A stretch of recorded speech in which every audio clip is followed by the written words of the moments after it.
So in the video number 8 of this particular series, we have covered the Spring form validation, and we have achieved the form validation by using the bin validation API, which is JSR 380, and by using the Hibernate Validation API. Okay, but in this video, we are going to go a step further. Okay, and we are going to create our own validation constraint, the custom validation constraint we are going to create. And we'll be creating our own annotation, and this is going to be one of the most important topic, not only for the interview, also you're going to see tons and tons of example in your real-time project. So do not skip this video, watch it till the end.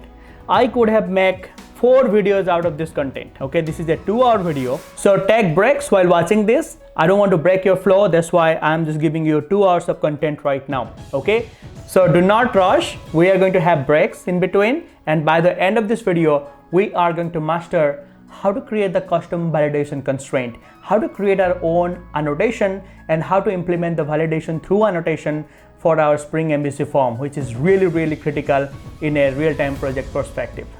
So what to wait for? Let's go ahead and let's see the contents that we're going to cover today for this video.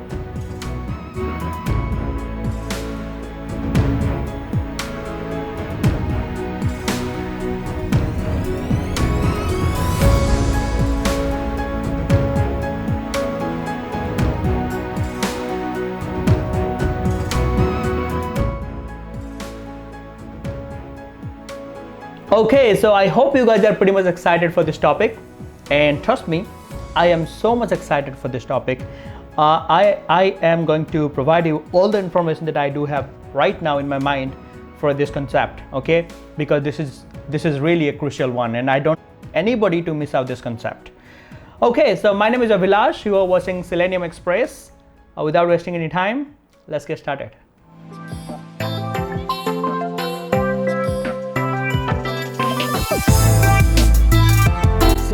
Before we go ahead, let me tell you that today we are going to cover the topic in a little bit different way. Usually, whatever the technique that I follow here to teach you, today the technique is going to be a little bit different. So guys, personally, whenever I get a task or whenever I need to learn something, so I usually follow 3 different steps. The first step is I basically learn things. Okay, I go to internet, I go through books, and then I just cover those topics, I just cover those concepts. And once I done covering those concepts, the next thing that I do before implementing them, before I code something by my own, I go through the other developers' code. I just see their code, how they have created the custom validation constraint. I am not the first person who is going to create my own custom validation constraint for the first time. It's not the first time in the history. There are tons and tons of examples available in the internet. Even if you see in your own workspace, in your project itself, there are live examples present inside our project itself. If you remember, right now we are using the Hibernate Validation API. Okay, Hibernate Validator, okay, 6.1 or something we are using right here in our project, and they have their own annotation that they have written, right? Like @size, @not blank, @not null is their annotation. We are just using it. So we will go to our project or our workspace, and we are going to go through their code, how they have created those annotations, so that we'll get a good idea, we'll have a good concept. Okay, this is how they have created. So I have to keep these things in mind whenever I'm creating my own annotation. Okay, and the reason why I'm doing it, because I want you guys to be familiar with other developers' code as well. When I used to be a student, I did a lot of mistakes by typing the code by myself. I did not have any patience to see others' code, and that's why I have spent a lot of times by fixing my bug, which never got resolved. So if we see the code that has been written by the other developer, they have already done those things. So we already have resources available. We just need to see how they have done it, and we just need to follow it. Okay, basically whenever we are learning the concept for the first time, and once you learned it, then we have wings, we can fly, right? So this is the approach that we're going to follow today. Once we done with the theory, we are going to go to the Hibernate Validator API project, whatever the project that we have downloaded, or whatever the project that we have attached with our pom.xml. We'll go through their project. We'll see that how they have created their annotation, how they have created their validation constraint, and we're going to follow the exact same pattern. Okay, and then obviously we are going to write our own custom validation constraint by ourselves, right? It's not a big deal. Okay, so these are the three different techniques that we're going to follow today. First will be learning. Second will be go through some existing code. Third will be we'll be writing our custom validation constraint by ourselves. Okay, but if you found this particular video from YouTube search, and if you're specifically looking for the code that how to create the custom validation constraint using the JSR 303 or 380, then you can go to the time shown in your screen just right now. But if you're following the series, then I definitely recommend you to watch from the start and watch it till the end.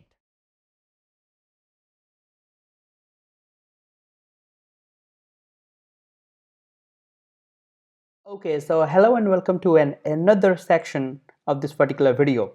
And in this section, we'll be talking about the form validation again.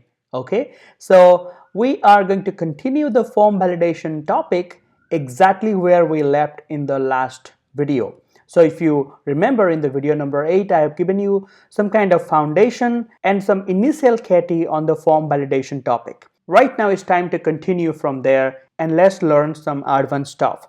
So if you haven't seen this video yet, obviously I'll definitely encourage you to see this video. Otherwise the next things are going to be kind of advanced for you guys. Cool. So in the last video, we have used kind of a lot of JSR 380 annotation, just like @not blank, @size, and also we have used an annotation called @assert_true. Obviously, this is not a JSR 380 annotation, but yes, we have used this annotation to validate the term and condition checkbox of our home page. Cool. So just like @not blank annotation, @size annotation, we have a lot of other JSR 380 annotation, just like @not null, @email, @mean, @max, @future, @past, and all these annotations are predefined, they are pre-written, and we can use this annotation, we can avail this annotation for free because they are coming with the bean validation API or the Hibernate Validator that we have attached to our project, and we can use all these annotations here to validate our form for specific requirements.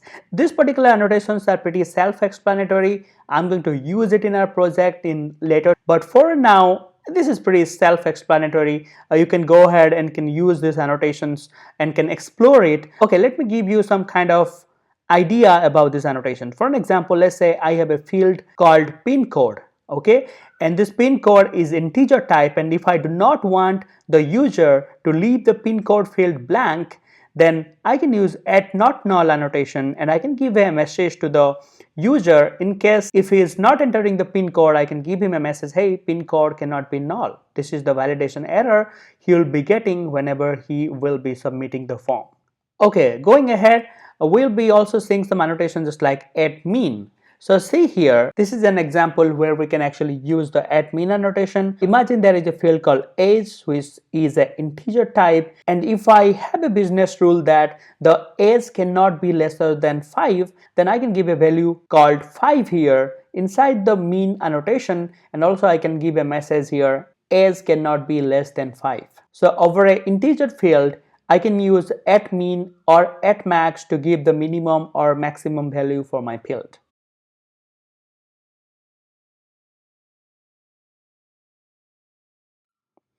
Just like that, I can use @past annotation.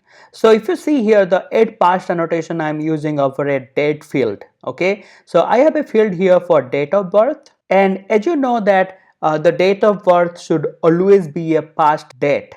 I cannot take birth in present, or I cannot take birth in future. Okay, my birth should already happen in the past, and the date of birth date should be always a past date. Okay, so for that I can use @past annotation, and if the user is entering the current time or a future time, then he will not be able to submit the form because of the @past annotation right here. He will be getting a validation message called DOB should be a past date.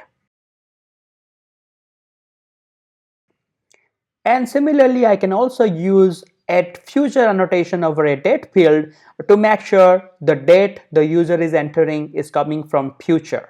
Think about an advanced booking scenario where we need the user to enter a future date, not a past date or not a current date. At that time, we can use at future annotation over a date field. And similarly, we can use at email annotation over an email field just to validate whether my email is a valid email or not.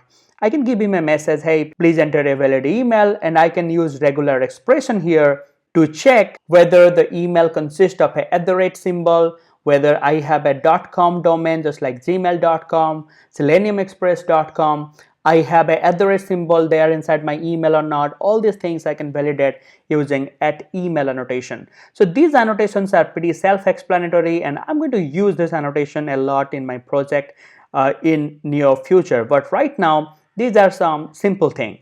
Right now, let's go ahead and let's do some advanced thing. Let me give you some scenario right here. So you can go ahead and can use all this annotation if you want. You can explore with it, you can play with it, and you can learn more about it. But for now, let me give you a requirement.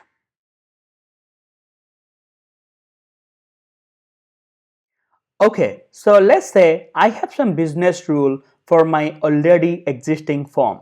Here, I want to give you a business rule for my phone field. Okay, listen to this very carefully because this is going to be the assignment for you guys. You guys are going to do it. Okay, obviously, I'm going to tell you how to do it, but hold on. Listen to the requirement first. Cool. So let's say we have the phone field right here, and I have some company criteria or business rule right here, just like the phone number must be 10 digits. So if the user is entering less than 10 digits for the phone number, he should be getting a validation error and he should not able to go further and he cannot register with us. The next rule will be only allow digits, and obviously the phone number should be only digit. User should enter only digits like 1, 2, 3, 4, 5, 6, 7, 8. He cannot enter right here just like A, B, C, D, E. Okay, so we should only allow digits right here. The next rule over here will be do not allow null. If the user is providing this particular text box blank, he cannot submit the form. This should be the rule. So all these are business rule right now, and we should be able to develop this particular rule. So how to do that? Obviously, the first question that you will be getting that, hey, can we use here the JSR 380 or the bean validation API, and do we have a at phone annotation inside the bean validation API? So that you can use something like this. Let's say you have a field in your DTO called phone, and over this phone variable I can use an annotation called at phone, so that this at phone will validate everything. The at phone will be validating the phone number must be 10 digits. It should be also validate whether the user is entering the digits, and also it will make sure that, hey, this is not a null value. So do we have an annotation just like at phone so that we can use this annotation over our phone field? And I'll say no, we do not have one. We have to create one. So we have to create a custom validation or custom validator or a custom annotation right here. So how to create a custom validator using the JSR 303, 349 or the 380, or you can say how to create a custom validation using the bean validation API. That's going to be the next topic. But hold on, I'm going to give you a lot of example right here. I'm going to tell you how to create the custom annotation just like at mean, at max, at size, just like that. We'll be creating our own annotation for phone number, and we'll make sure that all our business rule will be meeting right here. But this thing, you are going to do it. This is going to be an assignment for you guys. I'm going to take a different example right now to explain you everything, and I expect that once you understand and once you learned the things, you can able to develop these particular rules with a custom annotation called at phone. So let's go for it and let's understand that how to create our own custom annotation which is going to do all the validation for us.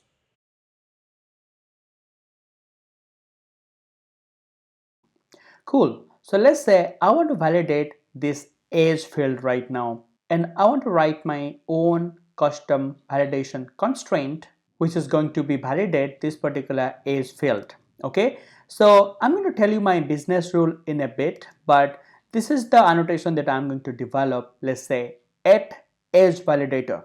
So I can create a age validator annotation, and I can distribute this annotation to each of my developers working in my team, and they can also use this at age validator annotation, which is going to fulfill my business rule, and all the developer working in my team, they all can use the at age validator annotation whenever we need to validate the age field in our project.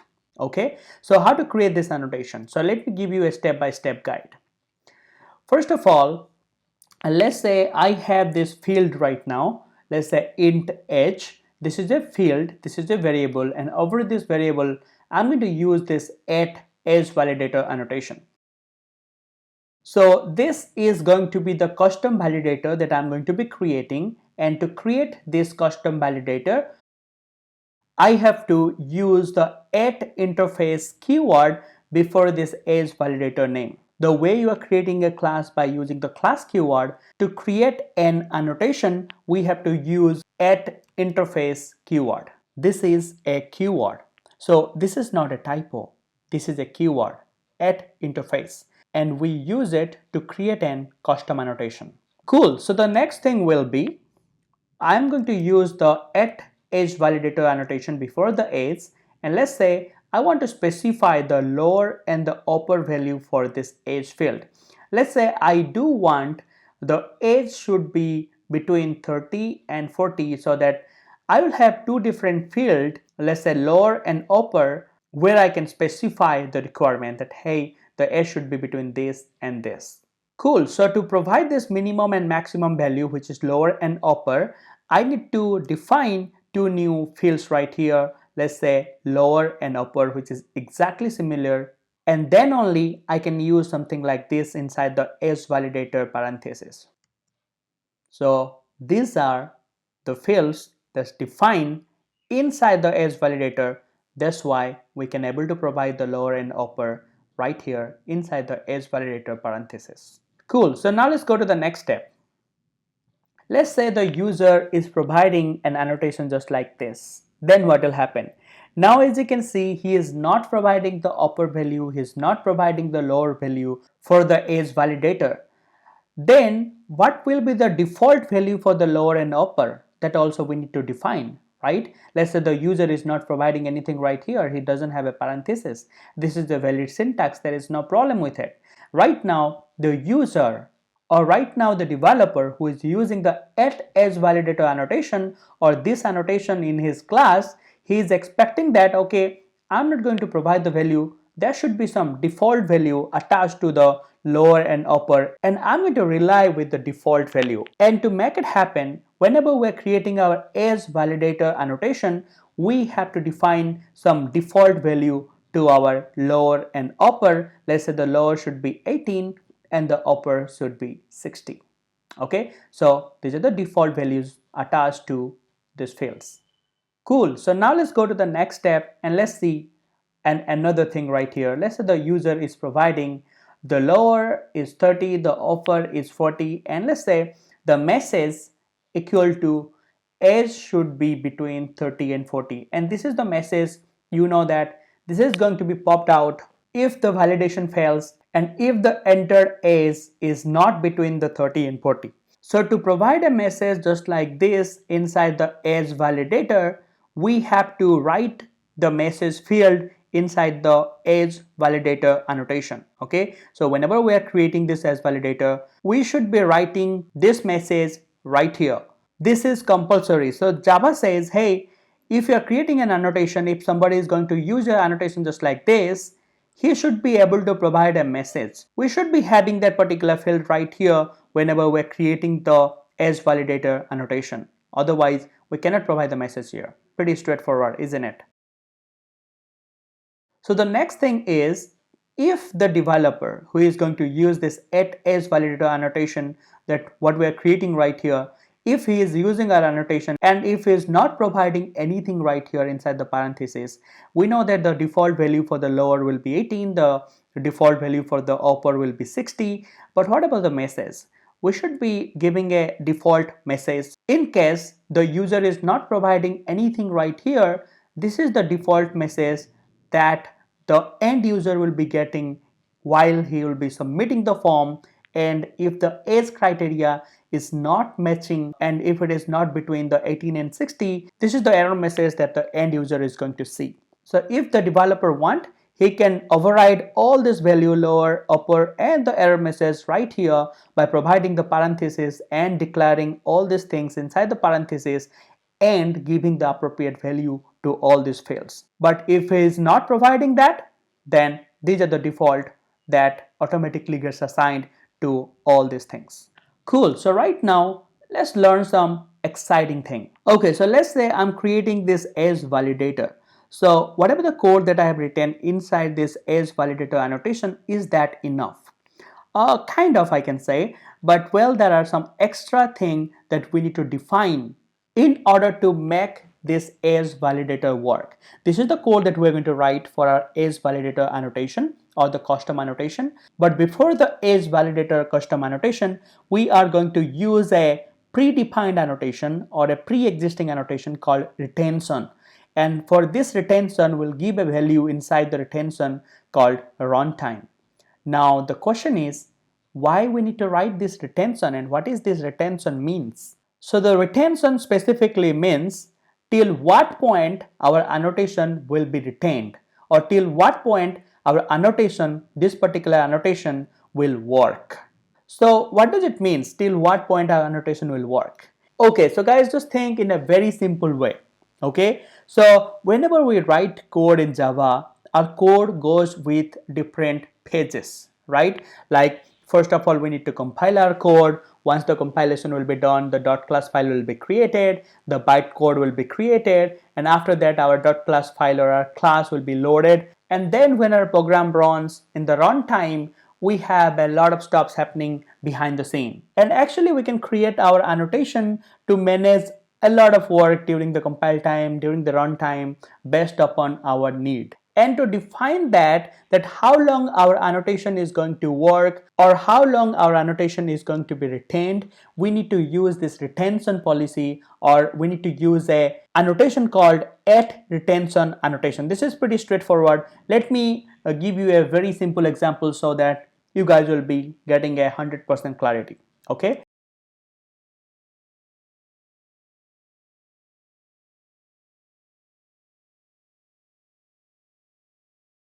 So guys, this runtime, right? Why I have written runtime here? If you think in a very simple manner, the point is pretty straightforward. I want my annotation to be retained till the runtime. That's why I have written runtime here.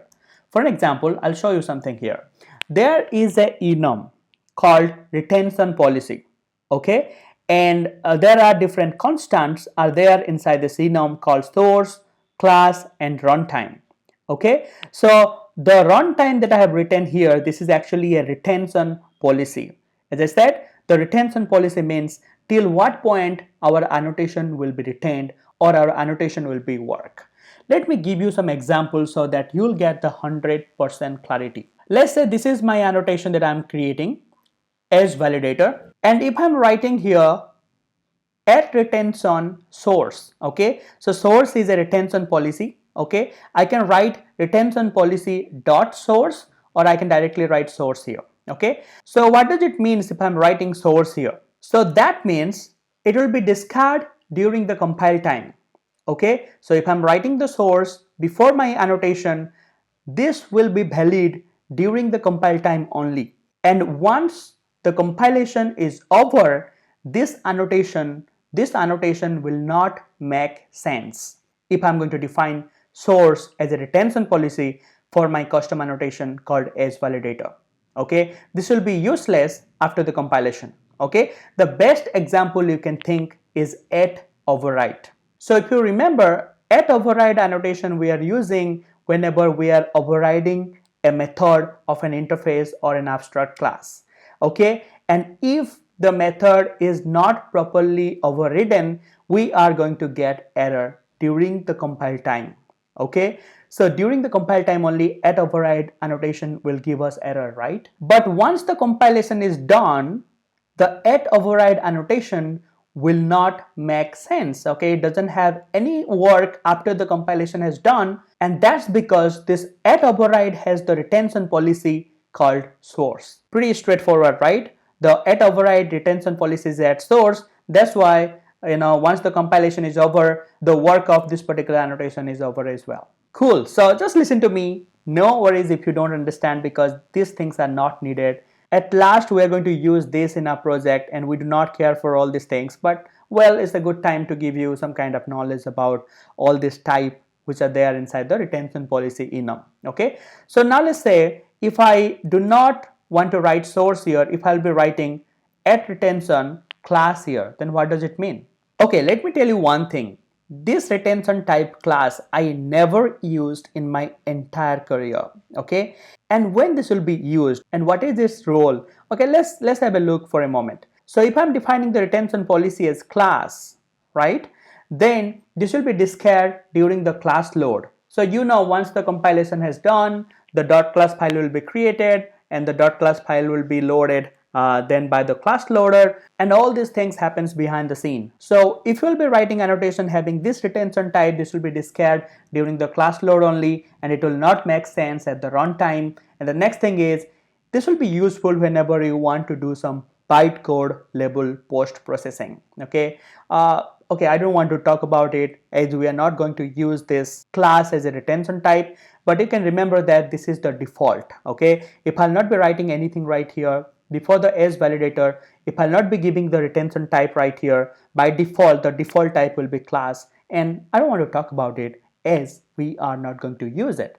But the one that we care about is retention type is runtime. So what does it mean? So if I'm defining the retention type as runtime, this will not be discarded ever. Okay, it will not be discarded, and this will be available during the runtime, and JVM can happily use my annotation as validator if I'm defining the retention type as runtime. And the best example you can think about at deprecated. This particular annotation's retention policy is runtime. Okay, so in our example right now, which is as validator, this is the annotation that we are creating, and for this our retention type that we will be defining will be runtime. So our annotation will be retained till the runtime, and our JVM can use this particular annotation.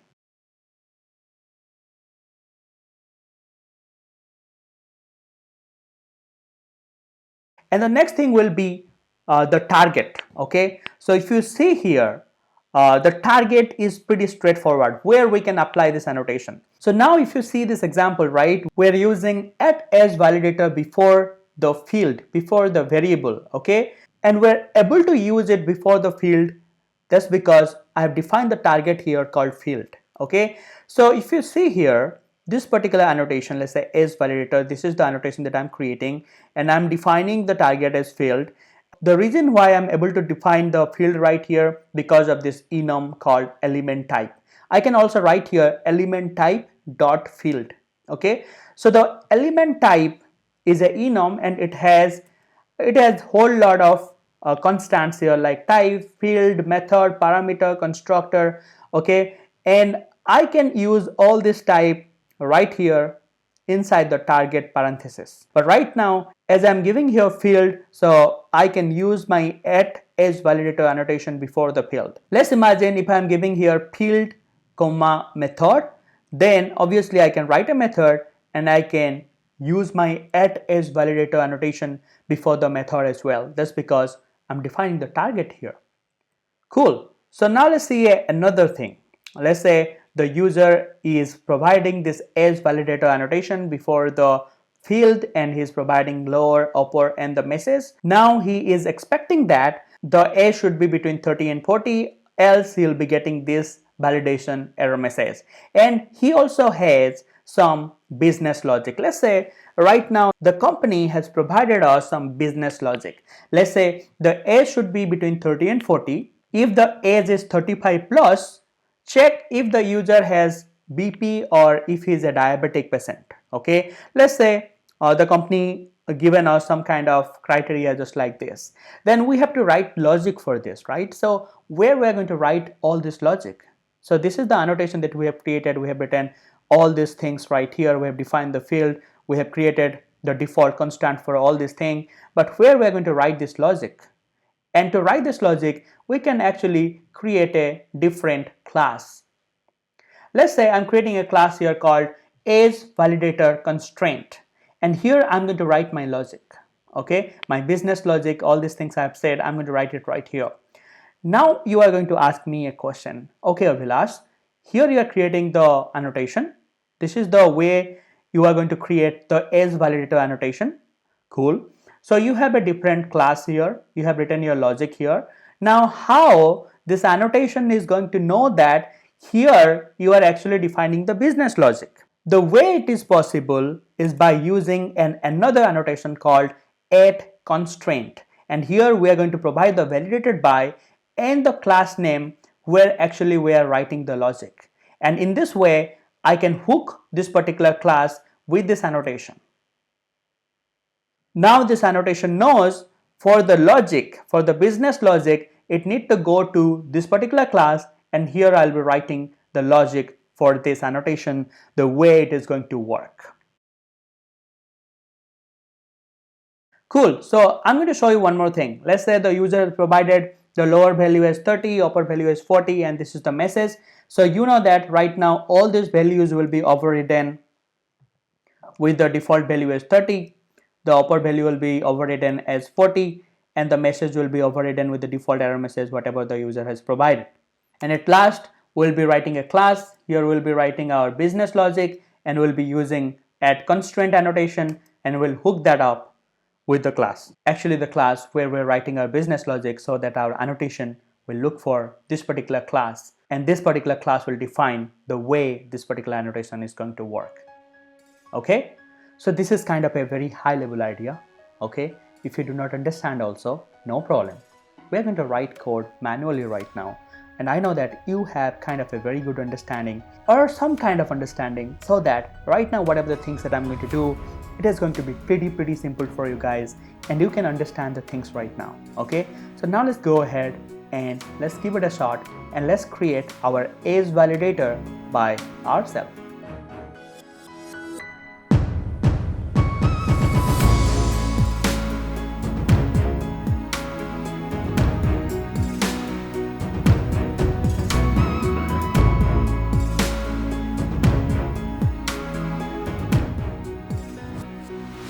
Okay, so I'm here to give you a challenge. This is quarantine, right? Everyone is giving challenges, and I also want to give a challenge to all my viewers. And I want to specifically give a challenge to all the freshers and the people who do not have any coding experience. So you don't need to do anything. The challenge is you need to stay with me for the next 20 minutes. Exactly, see your watch, and you need to stay with me for the next 20 minutes. That's the challenge. Why? Because for the next 20 minutes, I am going to go through the internal stuff.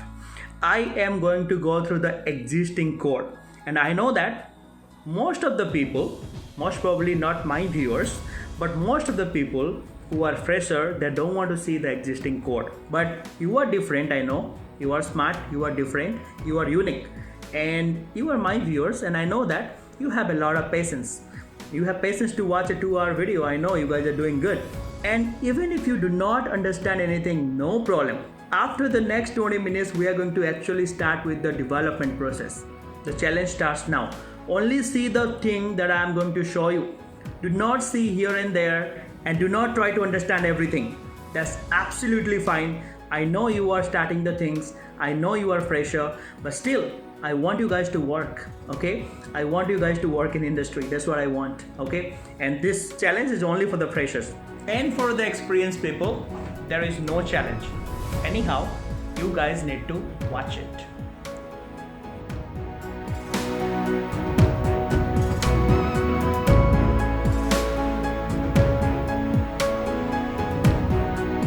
Okay, so before I go ahead and create my own annotation to validate this particular age field, let me check some existing annotation which is already available in my workspace. So you might be thinking right now, where are some existing annotation available? We haven't written any annotation yet, but I'll show you one thing. So if I'll go to my root URL and if I'm going to hit enter, cool. So this is my home page, right? And I remember in the last video, I have written some validation logics for all these text boxes. And before I submitting this particular form, I'm not fulfilling the business criteria, and that's why I'm getting all these validation error messages. And the way that I achieved all these things by using, okay, it's not responsive right now, as you can see. It's not responsive, but we are going to use Bootstrap later on, and we are going to make this thing responsive. But for now, we can do one thing. Let me go to the DTO that this particular page is using, and let me check what kind of annotation that I have used for all these text boxes, checkboxes, and all. So let me go to the controller that this particular page is using. I do not remember the controller name, so what I'm going to do here, I'll do star controller. So I have LC app controller and registration controller. Let me go to the LC app controller. I believe this is the controller for my home page. Yes, this is the home page handler method, and this home page is using the user info DTO. Cool. So here are all the validation that I have used previously, and these all are the existing or the pre-written annotation given by the Bean validation API, or we can say the implementation given by the Hibernate Validator. So before I'm going to create one of the annotation just like this called Edge Validator or Edge Annotation, I'm going to have a look how the Java people have created these annotation by themselves. Okay, so this is a good practice. This is how I start things. Before I'm going to write one of this annotation, I always want to see how the things has been done previously. So I'm going to have a control click on this size annotation, and I'm going to see how the Java people has created this particular annotation. And I'm going to follow the exact same pattern here. Cool. So this is our size annotation, and as you can see, they are using at interface. Let me zoom it. They're using at interface before the annotation name to create annotation. That's the standard. Okay, and you can see we have a target here. Okay, and as I've discussed earlier, this particular annotation size can be used before the method, field, annotation type, constructor, and etc. etc. The retention policy is runtime. That says that the JVM can actually use this annotation called at size, and this particular DTO, we can see that we are already using at size, and we are validating this username field during the runtime. So the at retention confirms here that this annotation size will not be discarded during the runtime. So you can see another annotation here called at documented. You can ignore these two annotations for now. I'm going to coming back to this annotation later, but here we can see another one at constraint. So let me tell you that for the existing validator like at size, at not blank, if you are going to open up the source code and if you're going to see this at constraint annotation before this particular custom annotation, you can see that for all existing annotation, the validated by property is set to blank. This thing is not only for the size. If I'm going to close the size, if I'm going to go to my user info DTO, and if I'm going to go to the crush name, also we're using at not blank here, right? If I'm going to do a command click here at the not blank, you can see the exact annotation before our custom annotation called not blank, and also you can see the constraint, add constraint. Just look at here. The validated by class is empty. There is no class provided here. So the obvious question is for size, for not blank, where is the logic retained, right? If there is not a validated class linked to all this annotation. So let me tell you one thing.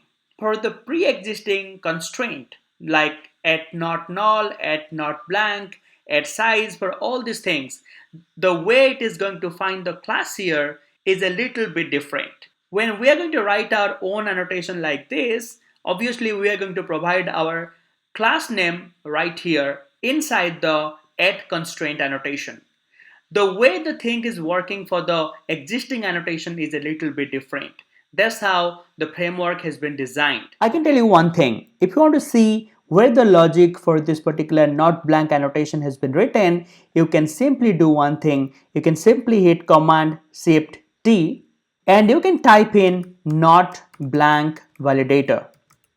Okay, and you can see this not blank validator is coming from the Hibernate Validator package, and the version is 6.1.1 final, and this is the dependency that we have added to our M2 repository. So we can double click here and you can see here for the not blank validation, here is the logic that we have written for the not blank annotation just right here. This is the class, and this particular class will be validated, or the logic has been written for this particular class is here inside the not blank validator. So this is the implementation given by the Hibernate framework. And if I'm going to click here, link to editor, you can see this not blank validator class is present inside. It is present inside. If I go up, it is present inside the Hibernate Validator 6.1.1 final. So this is the implementation given by the Hibernate framework to our not blank annotation. For the not blank annotation, if I click on link to editor, you can see the not blank annotation is present inside the validation API 2.0.1, which is our JSR 380. This is the specification and this is the implementation given by the framework. Now you might question me that, hey Abhilash, there is nothing written here inside the validated by, there is no class written here for the constraint. Then how do you know that this particular not blank validator class is designed for this not blank annotation? This is a good question. Now if you're going to go to the not blank validator class, you can see that this particular class is implementing an interface called constraint validator, and inside the interface type we have written here not blank. This is actually the annotation name. Whenever we'll be writing our class, and inside this particular class, whenever we'll be writing a logic for a particular annotation, for which annotation we are writing the logic, the first argument of this constraint validator interface, the first argument or the first type that we are going to provide here is going to be the annotation name. And as you know, this not blank is the annotation that we are creating, and for this not blank annotation, this is where we're writing not blank. This confirms that this particular class not blank validator is designed for the not blank annotation. Clear? And now one more question you can ask me that, okay, then how do you know that? Okay, this validated by is empty, then how in real time this particular annotation is going to find this particular class? Okay, how in real time this is going to happen? Guys, this is a very internal thing. We can actually debug and we can see all these things. We will not get into all these things right now, but if you're going to hit Command Shift T, there is a class actually called constraint helper. This is the first class you are getting, constraint helper. This is the class where the logic is written. You can see all your validator classes are present here, and the way the things work internally is by using this particular class. There are so many things written here. We don't want to read this thing, but okay, if you are curious to know that how the things are happening internally, how the things are getting managed internally, this is by this particular class. Don't go into that. We don't want to get mad whenever we are starting something, but yes, this is how the add constraint validation is going to work. Okay, so now I believe that we have kind of understanding. Whenever we're creating an annotation, we have to use this keyword called add interface, and also we have to write add constraint. Here we are going to provide our validation logic. Exactly, we are going to hook up the validation logic class right here, and also we are going to write add target annotation. Here we are going to define that over what type we can use this particular annotation. The next thing will be the retention type. This is going to confirm that how long our annotation is going to work, till the runtime it is going to work. Retention policy runtime confirms that, and that's it. Ignore this particular annotation at repeatable for now. We are not going to use it. And if you are going to ask me why they have written add documented before this not blank annotation, Add documented is an annotation which is going to help us in real time whenever we are going to generate the documentation for this particular class. So if you are going to go to the internet and if you are going to find the Java doc for Java 9 or Java 8, to generate those kind of documentation, we need to write add documented annotation before our class annotation interfaces and all, right? So these are the 4 annotation we'll be using while we are going to write our own annotation. Now let's see what kind of code they have written inside the not blank annotation. Okay, now you can see we have string message. As I have already told you, I have shown you previously, if I'm going to go to the user info DTO, whenever I'm using the not blank annotation, I'm providing a message, and to provide this particular message, they have declared this particular message right here inside the not blank annotation. And similarly, if you are going to go to the size annotation, if I'm going to hit command click, you can see for the size we are providing minimum, maximum, message, right? If I'm going to go to the size annotation, you can also see here, let me zoom it. You can also see here we have message here, we have minimum here, and we have maximum here. And all this minimum, maximum, they have some default value. For the minimum, default value has been set to 0. For the maximum, they have provided the default value integer.max, which is exactly this value. Okay, and also for the size, we have the message here, and that's why we are able to define the message in our DTO class just like this. Message crush name should have character between 3 to 15. This is the message we are overriding. There are also some default value to the message field inside the validation. If I'll go to the size annotation right here, you can see for the size annotation, they have given some default message. But what kind of message this is, right? This doesn't look like a default message, isn't it? And if you are going to go to the not blank class designed by the Hibernate people, here also you can see for the message they have given some kind of key, right? It looks like a key here.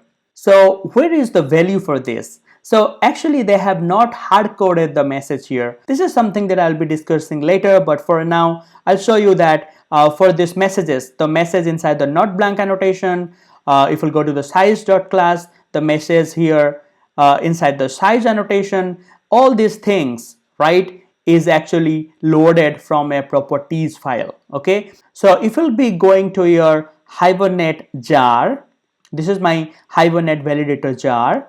Let me collapse this, and let me collapse this as well. So if you'll be going to a Hibernate validator jar, actually you can see a lot of properties file present here.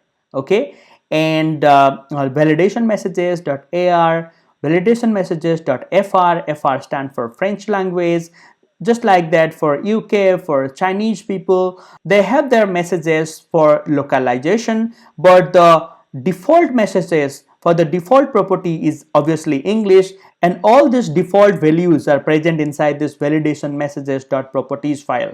So let's say for the size, let me copy this validation javax.validation constraint.size.messages. Let me copy this much. And let me open up my validation messages properties file. Where is that? My Hibernate validator is here, and inside the Hibernate validator I have all this validation messages properties file, but the one that I'm interested is this validation messages.properties. Let me open this up, and if I'm going to do, let me minimize this. If I'm going to do a control F here, and if I'm going to do command V, and if I'm going to do find, and you can see this is the key which is present here, javax.validation.constraint.size.messages. Why they have written this, forget about it. I'm going to tell you about it, but for now you can see the size must be between minimum and maximum character. Dynamically they will be loading the value here, minimum value and maximum value. But here is the thing, size must be between this and this. This is the default message which is going to be populated. If you are going to see here in our user info DTO class, we have written, whenever we are using the add size annotation, we are writing here message equal to this. We are overriding the default message. So what if I'm not going to provide this particular default message? Then if I'll go to the validation messages.properties file, this is the default message which is going to be populated. Okay, in our result page or in our web page, right? Okay, let me show you that. So for now, let me go to my user info DTO, and let's say for the crush name, I've given a default error messages right here. Crush name should have character between 3 and 15, right? So what I'm going to do here, let me go to my home page right now, and let's say whenever I'm hitting calculate, okay, you can see the way I'm getting crush name should have character between 3 and 15. This is my default error message. Okay, so what if the user is not going to provide this crush name should have character between this and this? Let's say if I'm not going to define the message for my crush name properties. Okay, let me do command X. Let me remove my custom message. Okay, and I'm going to do command S. Okay, so now let me wait till my server reload the changes, and you can see it's destroying, initializing, and reloading completed. Okay, so right now for the crush name there is no custom message defined. Okay, for the add size annotation. So now if I'm going to go to my home page, you can see previously while I was submitting the form I was getting this crush name should have character between 3 and 15. Right now let me you know what, let me remove this person, and let me hit the main URL again. Let me do enter, and let me do calculate, and now you can see size must be between 3 and 15. From where it is coming, if you're going to your validation messages dot properties, now this is the error message we are getting, right?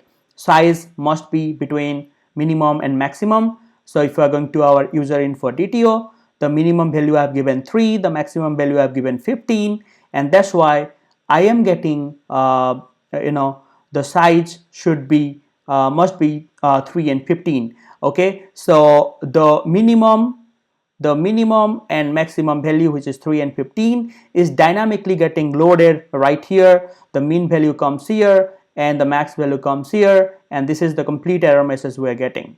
And this is the key which we are using right here inside the size.class. This is the annotation created by the Hibernate people, and they have given the default value to this, which is this, right? For the message, default value is this. They haven't hard coded the thing, they are loading it from a properties file. Cool. So right now it is so clear that we will be writing a message. Okay, let me tell you that whenever we are writing our own custom annotation, if we are not going to write the message, then we will be getting some kind of exception. The message is compulsory, we have to write it. Okay, and just like that, the minimum and maximum, and they have some default value set to minimum, maximum, and the messages. And let me tell you one thing, and let me tell you one more thing, guys, that we will need to copy this two line. Okay, I'll be coming back to this two line and I'll tell you why we are writing all this thing, but this is the standard, you can understand. If we are writing any kind of annotation, then we have to have the groups and the payload. The groups and payload, we will just copy these two lines and we are going to paste it in our custom annotation. So whenever we'll be writing our custom annotation, the group and payload is mandatory. We have to write these two things. For an example, if we'll go to your not blank annotation, here also you can see the group is there, the payload is there, they are not using it, the default is also not set. They are just keeping these two lines right here inside the annotation they're creating, just like inside the not blank and just like inside the size annotation. These two lines are there. Simply we're going to copy these two lines and we're going to paste whenever we're creating our own annotation. And with this, I think everything is clear and we are all set to write our custom annotation just right now. We'll be using @target, we'll be using @retention, we'll be using @documented, just to make sure for our class we can create the Java doc file. And also we need to provide the @constraint annotation, and most importantly we need to create a custom validator class, and we're going to hook that particular class with this validated by. But for the existing annotation, the way the things work in a very different way. That's why they have not provided the class name right here. But in real time, we need to provide our validation class name right here inside the constraint annotation. Okay, that's it. Right now we're all set. Let's write our own annotation right now. Okay, so I hope you have enjoyed this particular session, and if you are, do not go ahead. It's time for a break. Just do take a break and then resume this particular video, and we'll get started creating our own validation constraint, and we'll have a lot of fun doing it, because right now we are going to write code. We are not going to see anybody's code right now. We are also done with the theory. So what is stopping us to write some code? Come back soon.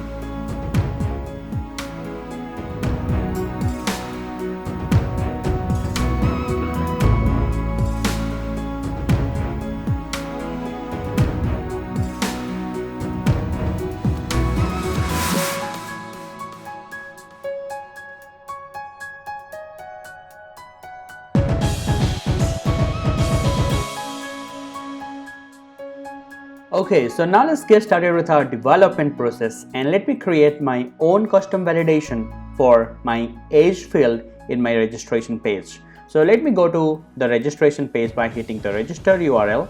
Okay, so this is the registration page that I got here, and I'm going to validate this age text box. Okay, so I want to develop my own custom validation constraint for this text box called age. Okay, so to do that, first of all, let me hit Command Shift R and let me use the DTO that this particular age is using.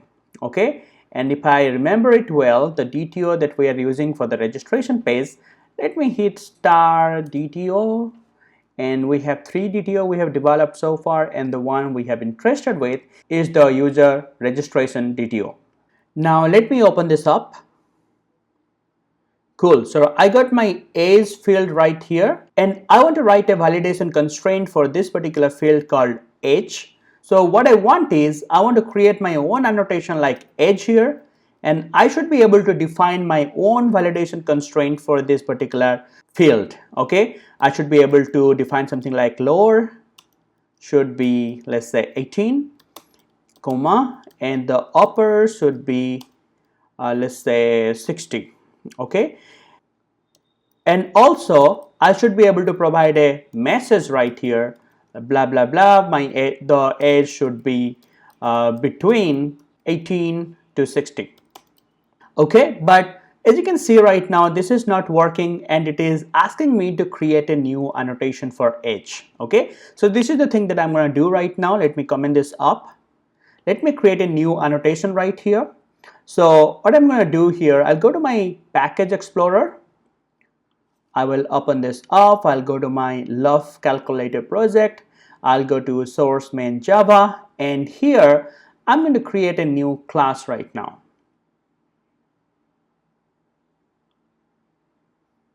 Oh, okay, I don't need to create a class. I need to create a new annotation. First of all, let me stop the server and let me create a new annotation.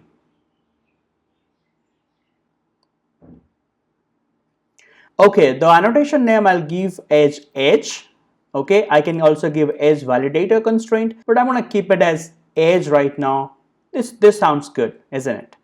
And for the package, I am going to place it in a package called com.seleniumexpress.lc. This is my standard package name, and after that I'll write dot and I'll write validator. Okay, cool. So for the retention type, I'm going to choose runtime. So I'll check this at retention box here, and I'll choose this as runtime so that my annotation, my age annotation, will be retained in the bytecode and will be remain in the bytecode till the runtime, and my Java or my JVM can use my @age annotation during the runtime. And after that, I want to set the target, and I want to use this annotation over a field. Okay, so I'll choose the field. And that's it for now. I only want to use the age annotation before the field. And the next, I'm going to choose this box called add @documented annotation. So you may check it or you may not check it, but let me check this one. Okay, and let me hit finish. Cool. So right now Eclipse has done a whole lot of stuff for us, isn't it? So let me minimize this and let me maximize this. and let me zoom it so that we all can see it clearly.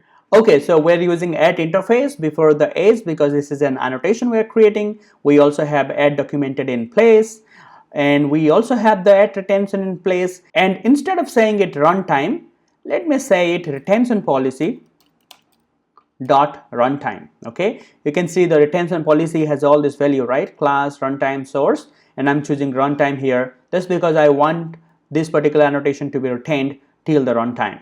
And for the target will be field obviously, but I'll be writing here element type dot field. Okay, so these are the enum that we spoke about in the demo also. So these are the special enum. They have different types of constant, and we are happy with the constant called runtime for retention and the field for target. Nice. The next thing will be if I'll see my user registration DTO, and if I'm going to drag it to here. Okay, so for my age, if I can zoom it, you can see for my age I want an annotation like this, and I should be able to place the lower, the upper, and the message, right? So the message will be a string. So let me write a string here, and the variable will be message. So let me write message here, and just like that I want two more fields called lower and upper. So let me create it.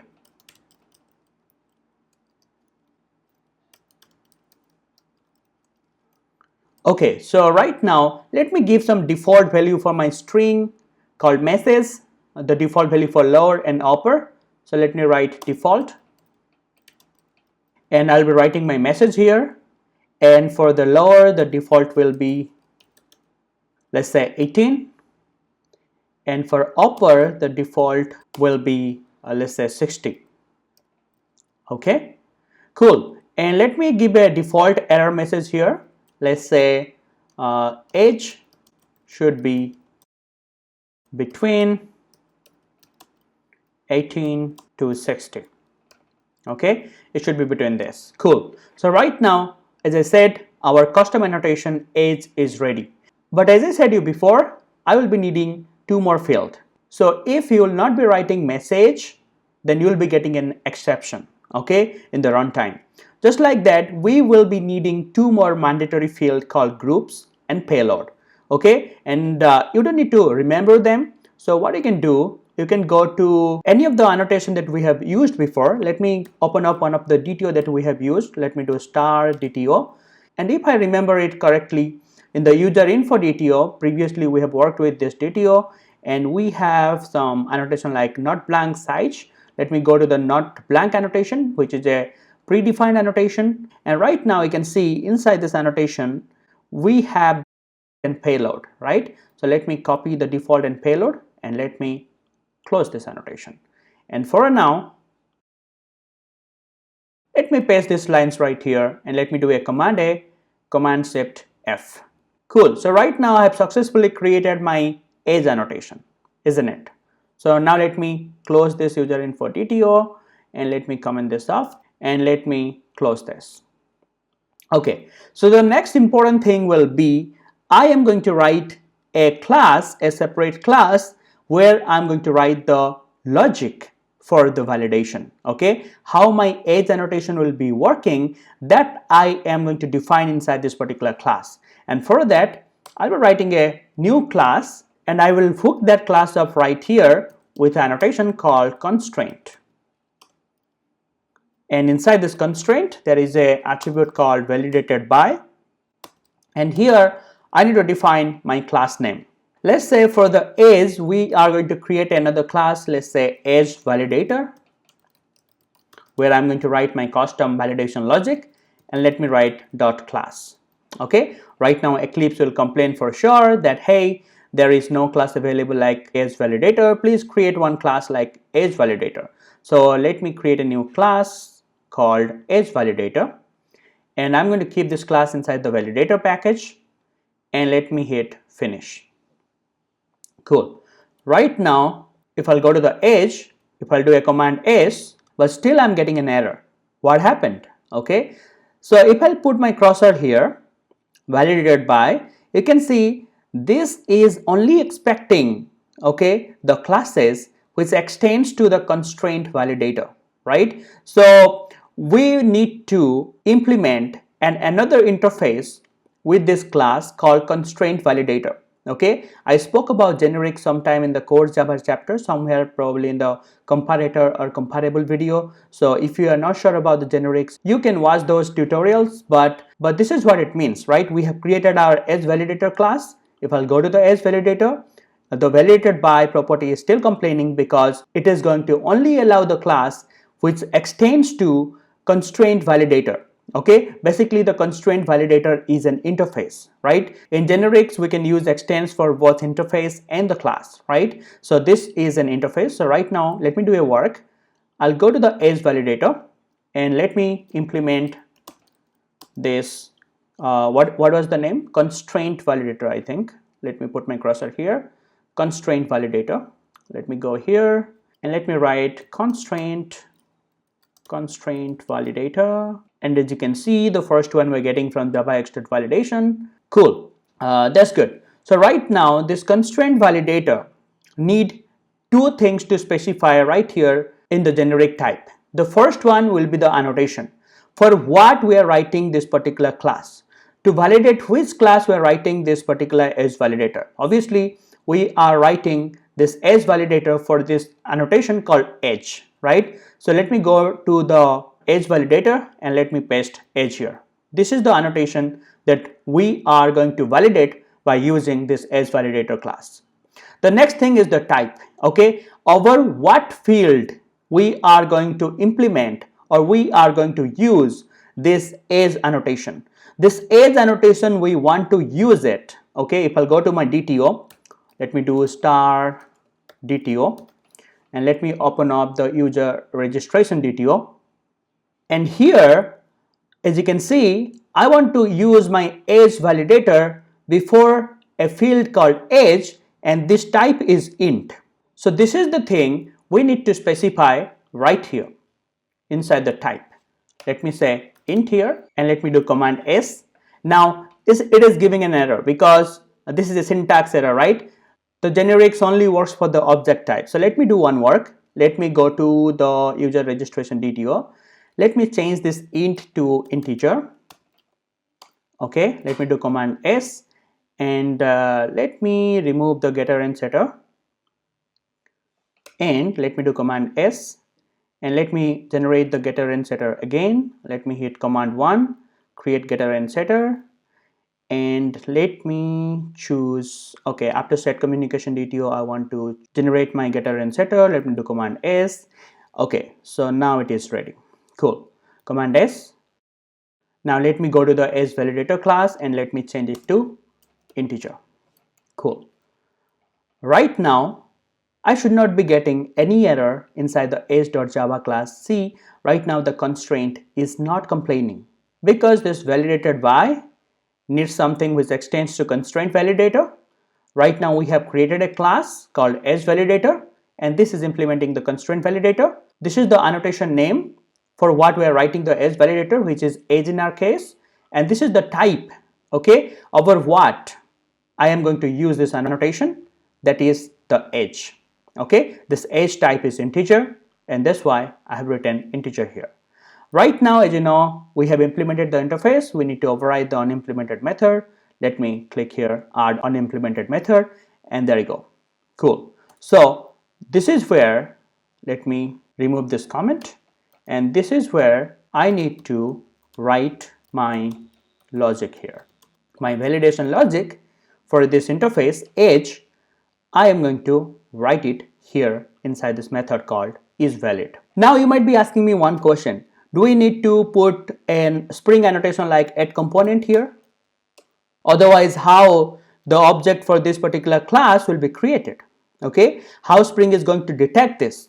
So you need to remember this. You don't need to write any kind of special annotation before this class.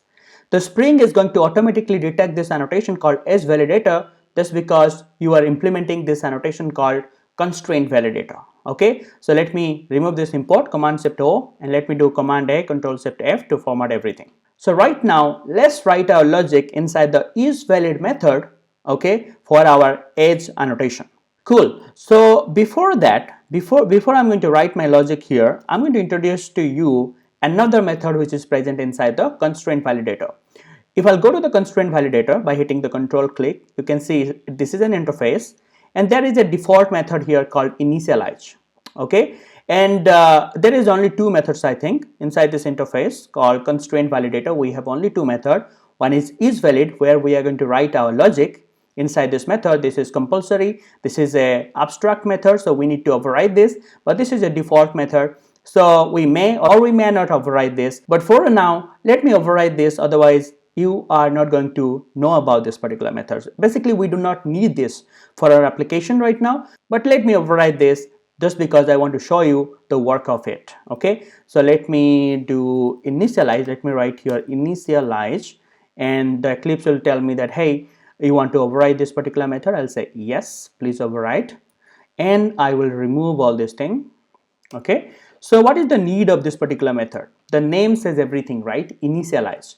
So before I write my custom logic here, if I want to do some post construct work, if I want to do some special work before I perform all this thing, if I want to initialize something, if I want to do some post construct work, then I can write it right here. So I can say I can write the post construct work right here.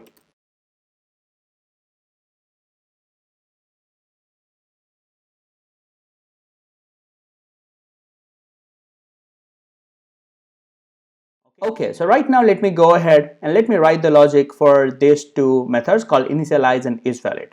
For the initialize right here, what I can do, so this is the age constraint annotation. So what I can do from this age constraint, I can write age here.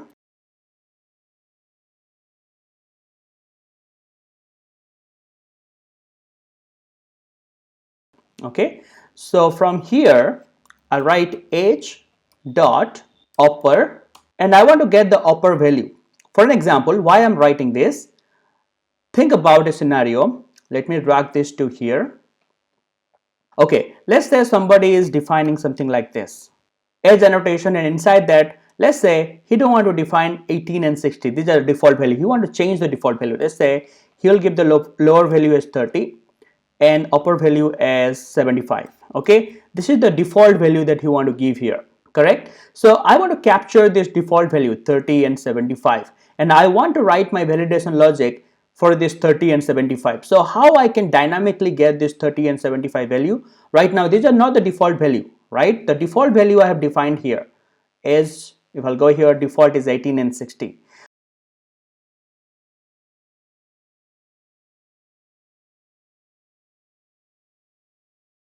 So how I can capture all this value is, if I'll go to my age validator class that I'm writing, I can capture this by writing age.upper. I'll capture the age value and I'll assign it. Let's say, let me declare some non-static variable right here. Let me say int lower and int upper, and let me make it private, and let me make it private as well. Okay, and I'll say this dot lower equal to age dot lower. Cool. So right now I'll be getting this value called 30 here. Okay, so the next thing will be I'll be getting this upper value. So I'll do what? This dot upper. I want to set my this upper value to whatever the value I'll be getting from here entered by the developer. So I'll do what? Age, which is my annotation.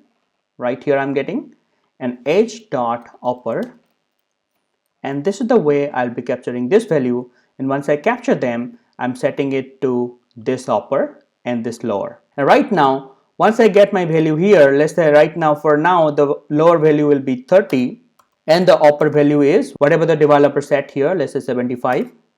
Okay, right now I get my lower and upper value, and now I can perform the validation over these two value. Okay, right now I can use this value called lower and upper right here inside my isValid method, and I can write my logic. Okay, so let's do it.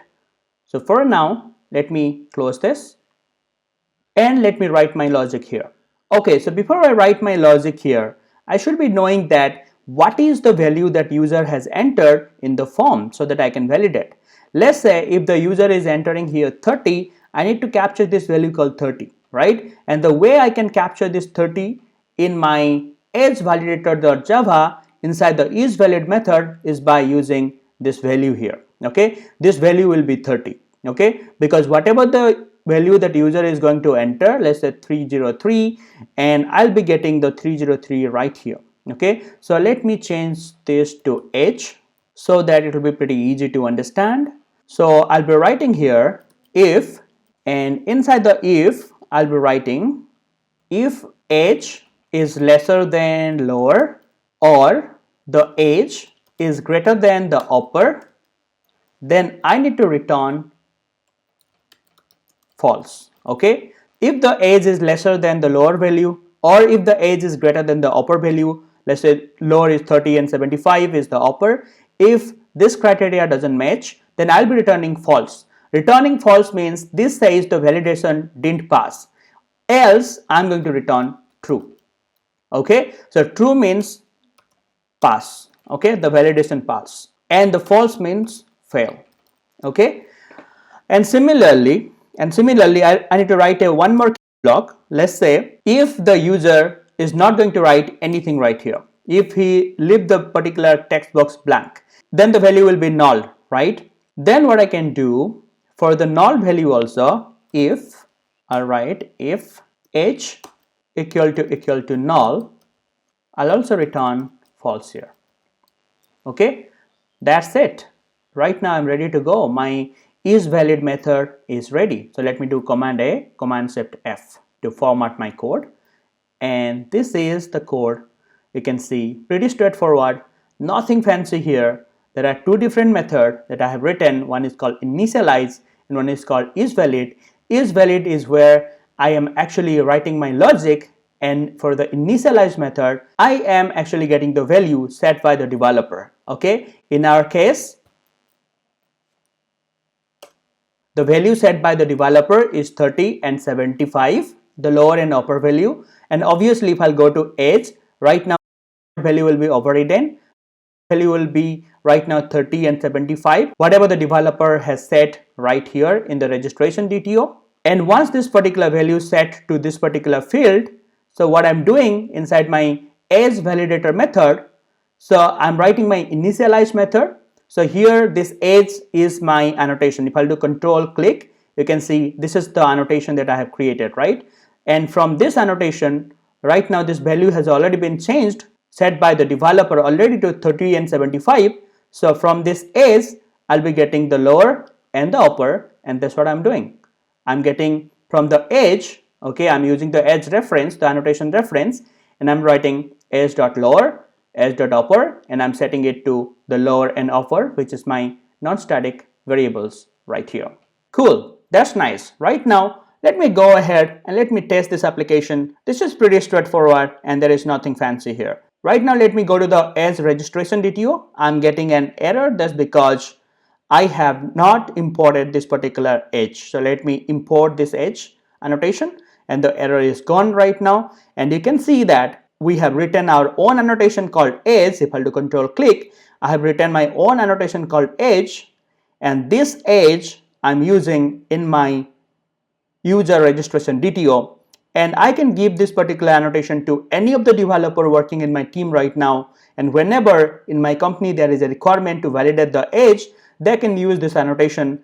Instead of using any of the Spring or Hibernate predefined annotation, I can use my own annotation where I can write my own validation constraint and my own validation logic just like this. Cool. So right now, to test this application, if I'm going to test this application right now, it is not going to work. Why? Because if I'll go to my controller, so this particular page is loaded by a controller. What is the controller name?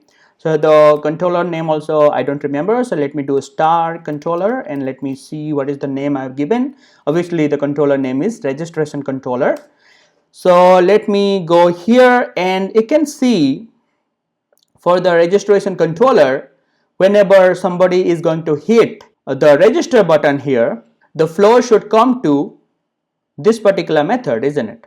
So here if there is some kind of validation error is there, then we need to catch it. And as I have told you previously, to trigger the validation, we need to use a annotation called @valid, and I am going to import the @valid annotation from javax.validation. I'll do command S, and here let me do comma and let me write binding result and result. Cool. So if there is any kind of result is existing, what I'm going to do, if, let me write a if here. So if this result has any kind of error, result.has errors, we have already spoke about it in the last video. So if the page has any error, first of all, let me write a logger here. Let's say my page has errors, okay, and then let me print those error. Okay, so what I can do here, I can write result.get all errors. Get all error method is going to return me a list of object error. So let me do a command 1 and assign it to a local variable. And from this all errors right now, let me iterate this. Let me write a for each loop for, and let me write here object error and all error. And from this all error, I am going to print out all the errors specifically right here. Okay, so that's good. So using all this logger right now, this system.out, this system.out, println, using all these things right now, I can track if the things are working fine or not. But the main job that I need to do, if I have any error for my page, then I need to show the user registration page, this page itself. If somebody is hitting register, if there is some error, then I need to show him again this particular page instead of moving him to the next page. Okay, so what I can do right now, I'll go to my controller. So I should not allow my user to go to this particular page, the success page. Rather, I need to return him to the previous page, which is this page. Okay, let me copy this. Let me go below, and if my page has error, I return the user to the user registration page again, and I'll stop him going to the next page, which is the success page. Cool, that's good. So the next thing I need to do here, I'll go to this particular page. I'll do command shift R to open this particular page. Let me go to this particular page, and here, where is my age field? Cool, my age is here, right? So I need to write another form input. Form, this is my age field, right? Age text box. So I'll write another thing right here called form error. I'll close the error right here, and path I'll give as age. Okay, again same as age, which is my field name. Cool. The next thing, I'll be using a CSS class. So let me use the CSS class. Previously I have created the CSS class, right, called error. So where is my CSS class? Okay, I have created it for the different page, right? I have created it for the home page. So let me go to my home page and let me copy paste the code. Let me go to the home page, and in the home page I have this tile and style. Let me copy this, and let me go to my user registration page, and here after the title, inside the head and head, let me paste this. Control S, and let me give a page title to this particular registration page. Let's say registration page. And right now my CSS class name is error. So let me copy this and let me go here. Where is my age? And let me paste it right here so that I'll get my error in the red color. And that's it. We are done. Right now we are ready to test our application, and let's see if whether everything works fine or we are getting any kind of exception or error. Okay. So one more thing, guys, before I go ahead and do it, you might have one question that, hey Avilash, right now here you have written the CSS code for the error, and also for the home page you have written the CSS code for the error right here.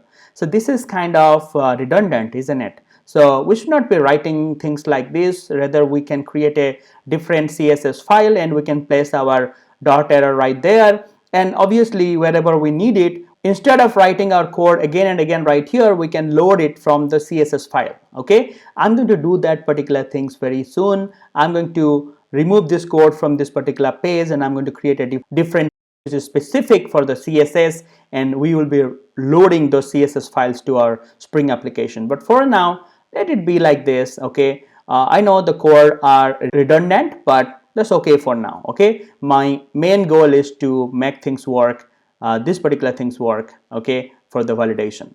So now let me start the server. Okay, actually let me start the server in the debug mode so that I can also try debugging my application. So let my application get started. My server has started in the debugging mode, and probably I do not have any kind of breakpoint right now in my application. Let me go to the debug perspectives. Do I have breakpoints? Yes, I do have some breakpoint. Let me remove all these breakpoints for now. Let me click here, remove. Okay, so there is no breakpoint right now, so my program can go smoothly. So I'll go to my page here, and let me refresh the page, or let me reload the page. Enter. Cool. So there is some kind of debug lines. Let me minimize this particular page, so my server will come here and I can track. So my handler method gets called, then the number formatter print method gets called because we have some default value here. This doesn't matter for now. Right now what we care about is the age. So let me write 10 here. So what do you think? Right now I should be able to register or not?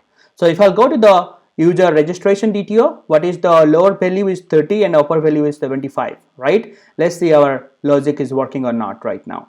Let me try to submit the form, and boom, this should be between 18 to 60. Why I'm getting this error message? Why I'm getting this? Because I should have given a wrong error message in my registration DTO. Yes, let me change it to 30, and what is this, 75?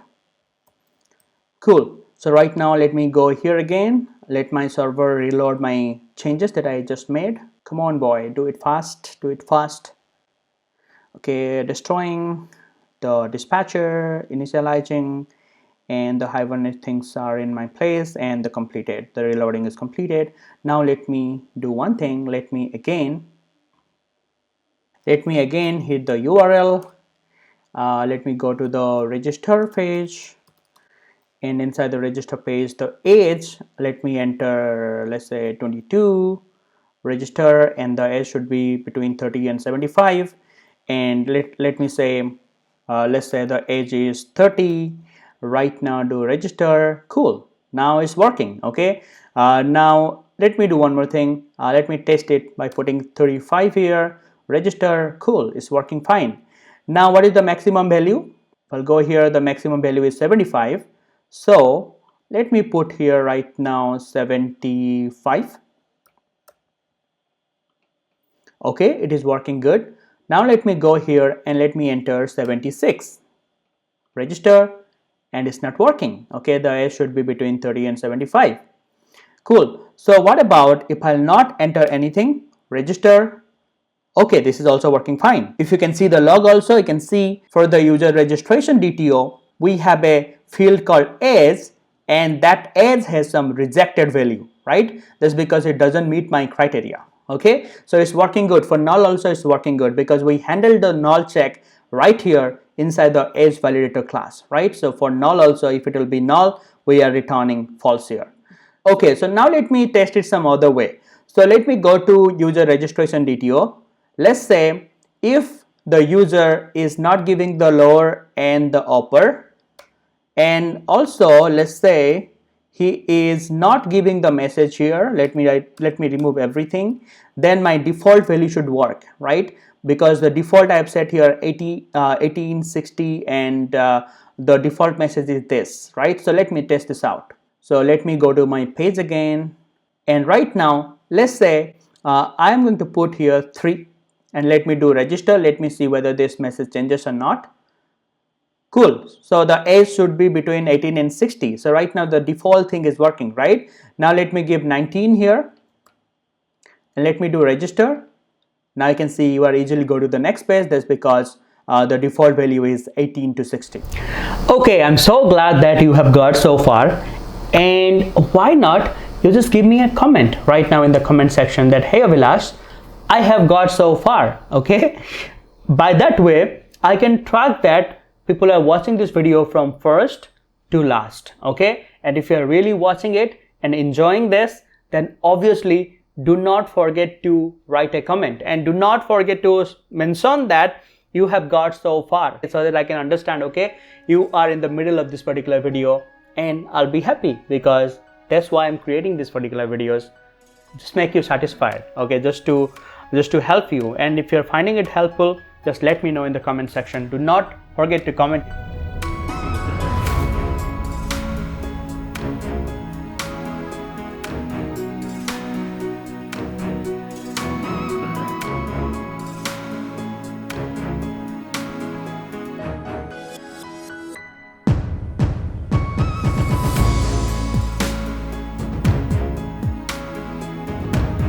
Okay, so right now we are done with the coding, and for the next 10 or 15 minutes before we implement some new thing, I want you to debug this particular program. Okay, you can follow me along where I'm going to debug the thing and I'm going to show you the flow of execution, which will give you some more clarity on this particular concept.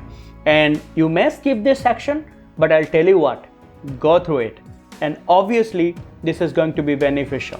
Okay, but if you don't want to see the debug stuff, you can straight away go to the time which you are seeing right now on your screen.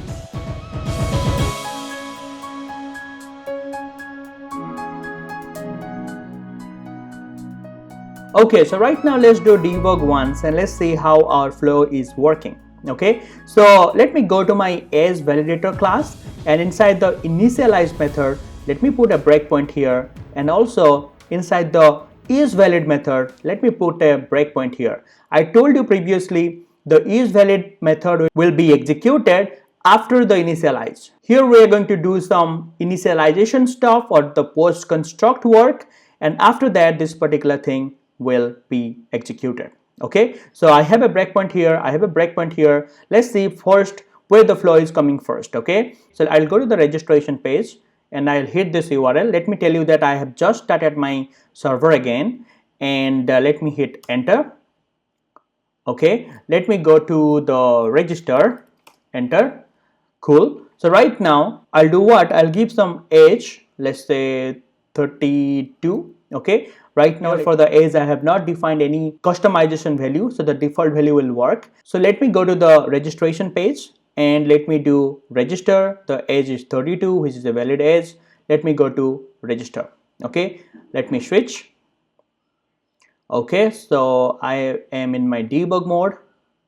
Cool. So right now you can see my flow came to the initialize method, isn't it? So for the initialize method, let me right now see what is my age.lower value I'm getting. Let me hit command shift I to see the value, and you can see the value is 18.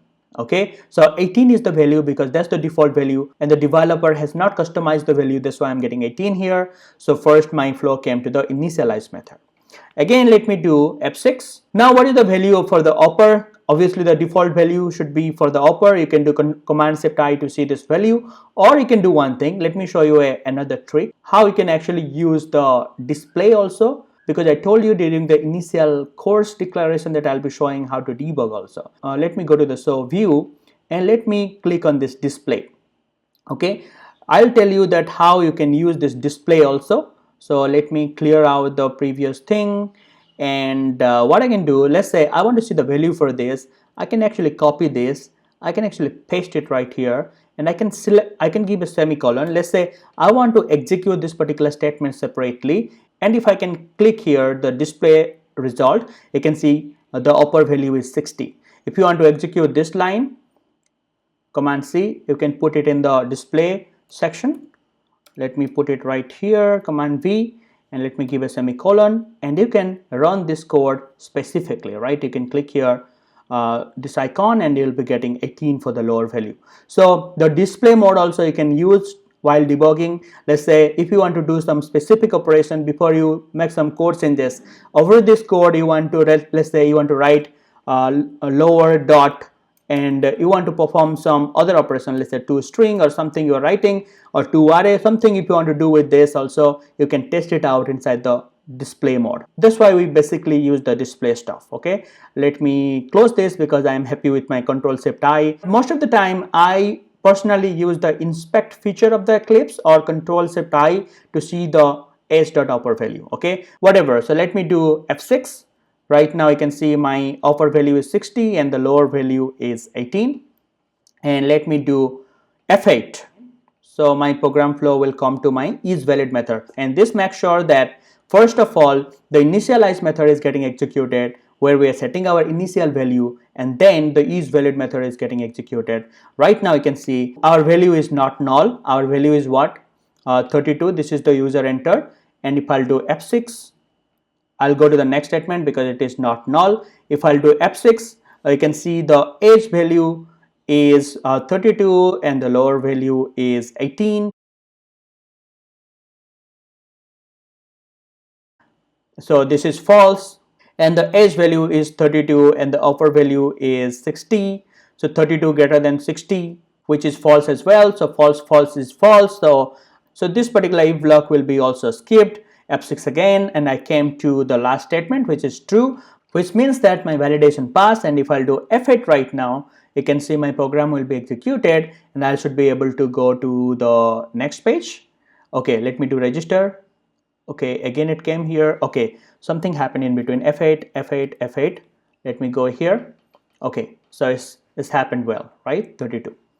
Cool. So that's good. So right now tell me, okay, let me do close again. Let me clear all these things right here. Now tell me if I'll go again. Okay, now let's say the value I'll change it to 40, and if I'll do register, whether my initialize method, whether the initialize method of AceValidator class, this particular method will be executed or not.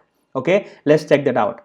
Right now I'm damn sure this particular method will not be executed. Right now the initial value is already set. Right now the isValid method is going to directly execute it. Let me test this out. Okay, you shouldn't believe me whenever I say something. Let me test, right? Let's say right now, let's say the age is 39 and do register. Cool. So right now you can see this particular method didn't execute it. This particular method should execute only one time for the initialization, and the initialization is done whenever we have started our server and we hit our request for the first time. So these values are already set. Okay, you can see upper value is 60. If I put my cursor here in the lower value is 18. So there is no need to execute this particular method again. So Spring directly went to the isValid method, and again F8. If I'll do F8, my all this block will be obviously skipped. This particular value will be returned, which will be true. And if I'll go here, you can see the age is 39. Cool. So right now, okay, one more thing. Let me fail it once more. Okay, let me say 99. Okay, if I'll do register, then isValid method should return false this time. It is not null, so this particular block will be skipped. Right now here it should go into the if clause, right? Because if you see, this age is 99 but the offer value is 60. 99 is greater than 60, so this will be true. If I'll do Command-Shift-I, this will be true. But here if you see, for the lower is 18, but the age we are getting is 99. So 99 is lesser than 18. This is false, right? So this will be false and this will be true. So false, true is again. So I should, if I'll do F6, I should be going to the if clause, and if I'll do F6, I'm out of this particular class. Let me do F8 or resume this particular application. And now, okay, let me do register again. Okay, I think some timeout is happening. Let me do F8, F8, F8, and let me go here. I can see right now this is failed, right? Cool. So right now I think you have some kind of good idea that how the things are working in behind and how the things are actually happening behind the scene, and how we can write our custom error annotation or custom validation annotation. Okay, so right now we are done with most of the concept, and one last thing is pending, which is very crucial. And the thing is, right now we are going to load the messages, our custom messages. We are going to load it from the properties file. And the importance of a properties file is really heavy whenever it comes to the real-time application. So we're going to see some live examples that how we are going to load the properties file into our Spring MVC application and how we are going to read the custom error messages from our properties file. This is going to be so much important, so let's go for it.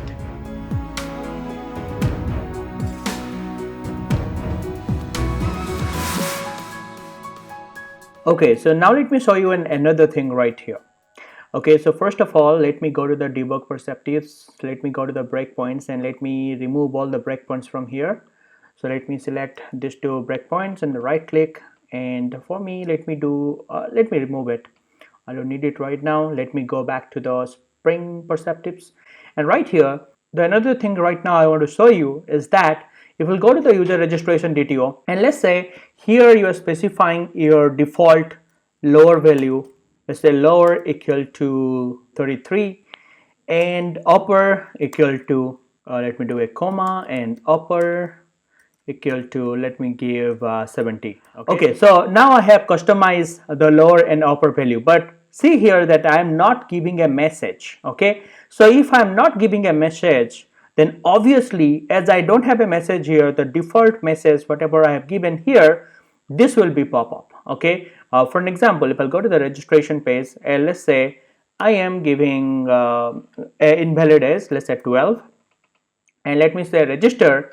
See, S should be 18, between 18 and 60, but actually the message should be, if the developer himself is not customizing the message, if I'll go to the user registration DTO, it should be, the S should be between 33 and 70, right? But this particular default message is getting printed. So instead of hard coding the value here, what I can do, I can put some braces here, and I'll write it should be between lower, command V, and let me give a space here, let me give a space here, and let me say, and upper, let me copy this and paste it right here. So once the user is going to override the lower and upper here inside the user registration DTO, which is 33 and 70, obviously this value will be overwritten to 33 and 70, and this lower and upper should be 33 and 70, and here we are dynamically loading the lower and upper value. So let me go to the registration page right now, and let me do a testing. Let me go to this particular page, let me do register right now. What's happening? It's still saying 18 to 60. Okay, it's right now is, I think it's, the server is starting. Cool. Right now you can see the age is between 33 and 70. Though the user or the developer has not set the message here, I am actually getting the default message, which is this, but the lower and upper value I am actually loading it dynamically instead of hard coding this. Cool, that's the good thing. But if you go for some okay, now let me first of all let me close these unnecessary pages, so you guys won't be seeing a lot of things in your screen. I don't want to confuse anybody right here. Okay, I have the page, I have the age, I have the age validator. This is the DTO where I'm using my page. Okay, let me close this.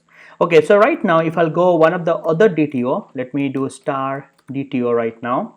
Let me go to the user info DTO. Okay, this is the DTO we are using for our home page. If I'll go to the not blank annotation, which is the pre-existing or existing annotation, here you can see the messages, they are not hard coding the messages.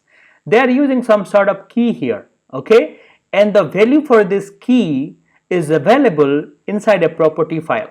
Okay, so what is the point of using a property file? They could have directly write the message right here. Okay, so imagine that if in our age.java, in our own annotation, if we are going to write the messages just like this is never a standard. Okay, the standard is we always need to get these messages from the properties file.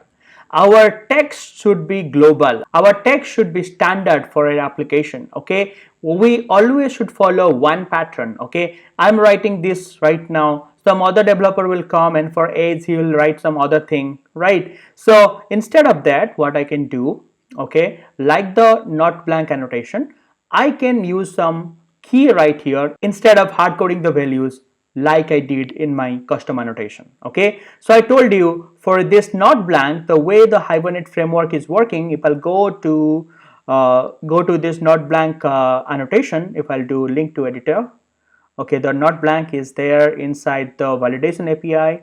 I don't want it. I want to go to the implementation, Hibernate Validator jar, and here inside the jar, if I will go to the down, okay, let me go to the Hibernate Validator package, and here you have already seen that they have the validation messages.properties file, okay, and if I'll copy this, and if I'll go to my validation messages.properties file, if I'll do command F, command V, find, then this is the key and this is the value for not blank annotation, okay. Just like that, I want to create my own properties file just like this, and I'll also play with the key value pair, okay, instead of hard coding the things. So what I can do right now, I can close this, I can close the not blank annotation as well. Right now I will be doing what? I'll be collapse everything. Now let me open the love calculator project and let me go to the Java main resources, and here let me create a properties file, okay. So let me create a file, and my file name will be, let's say, messages.properties, okay. Let me hit enter.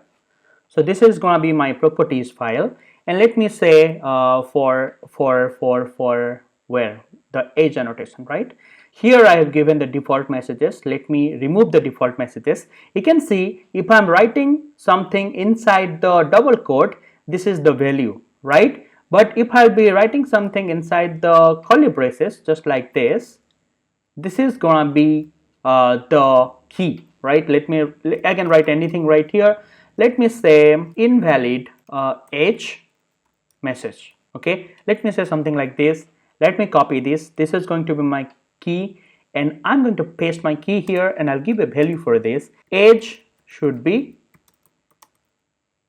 between, then lower, and here I'll put the upper, okay. So I can say lower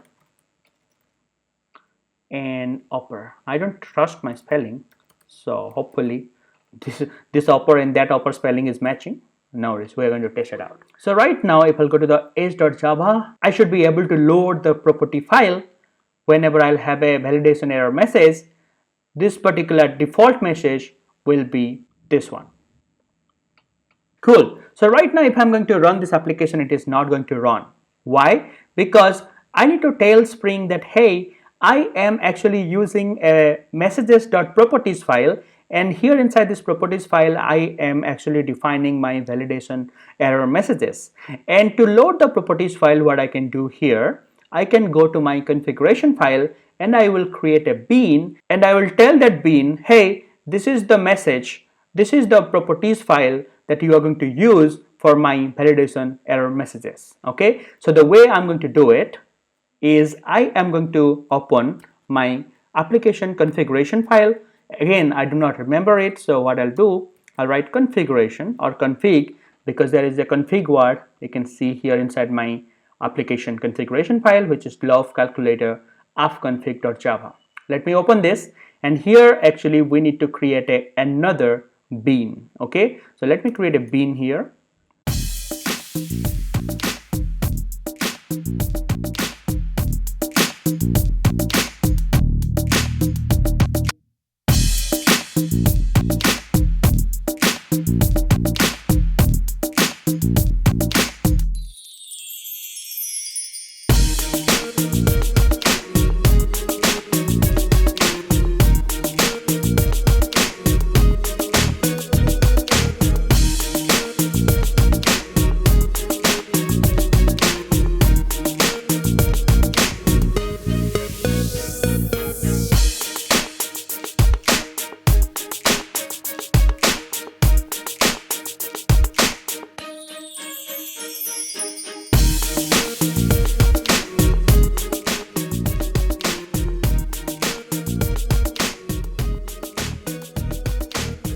So let me create a method here. My method name is going to be MessageSource. This is going to be my method name. So this MessageSource method is going to return me a MessageSource object. So let me write MessageSource. coming from the org.springframework.context, and let me create an object of message source.